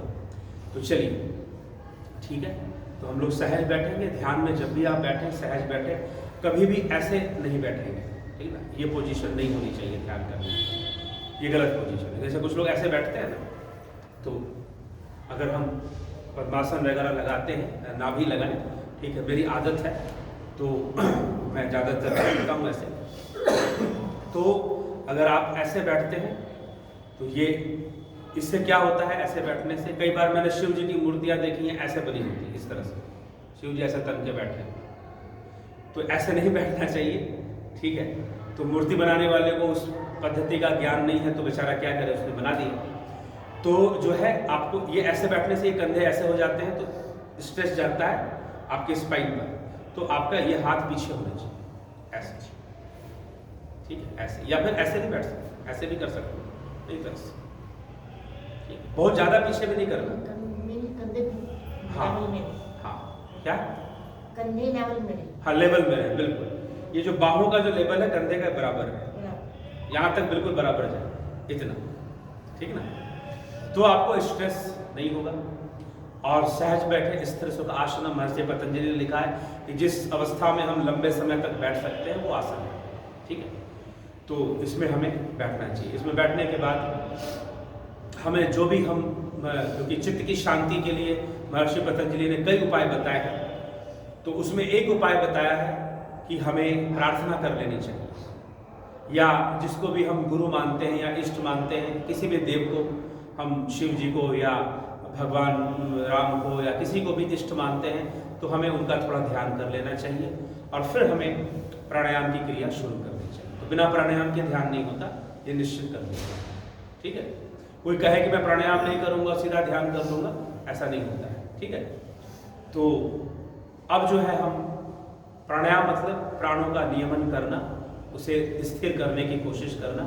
तो उसके लिए मैं 2 टेक्निक आपको बताऊंगा। एक टेक्निक है, बहुत प्रभावशाली क्रिया है ये, वो है डबल ब्रीथिंग, ठीक है। द्विश्वसन प्रणाली। ठीक है, इसका मुख्य रूप से अभ्यास एक गृहस्थ योगी हुए श्री श्यामाचरण लाड़ी महाशय, वो इसका मुख्य रूप से अभ्यास करवाया करते थे। ठीक है, अब उन्हीं की परंपरा में जो उनके शिष्य हुए, चाहे युक्तेश्वर गिरी या परमहंस योगानंद जी ने इसको करवाया था। तो ये हम इसका अभ्यास करेंगे। वैसे कुछ एक्सरसाइज भी करनी चाहिए, वो भी ध्यान में सहायक होते हैं, एनर्जाइजिंग एक्सरसाइज या सूक्ष्म व्यायाम जिसको कहा जाता है। तो वो सुबह सुबह हम करें, तो आगे हम सेशन रखेंगे तो थोड़ा सा एक्सरसाइज भी करवाएंगे, ठीक ना, अगले सेशन में। ठीक, तो अभी हम डबल ब्रीदिंग की क्रिया शुरू करेंगे। चश्मा उतारते हम लोग, ठीक है, ध्यान चश्मा लगा के नहीं करना है, नेत्र बंद कर लेंगे और आपको श्वास लेनी है, लंबी सी श्वास लेनी है और 2 स्टेप में छोड़ना है। ठीक है, देखिए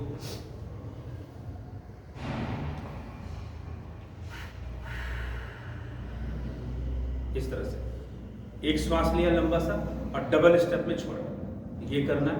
इसको हम कितनी बार करेंगे अभी, इसको हम लोग 15 बार कर लेते हैं, 15 टाइम्स अभी के लिए सिर्फ। ठीक,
जब 15 बार हो जाए तो बिल्कुल शांत होकर बैठ जाए।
अपनी श्वासों के प्रति दृष्टा भाव रखें।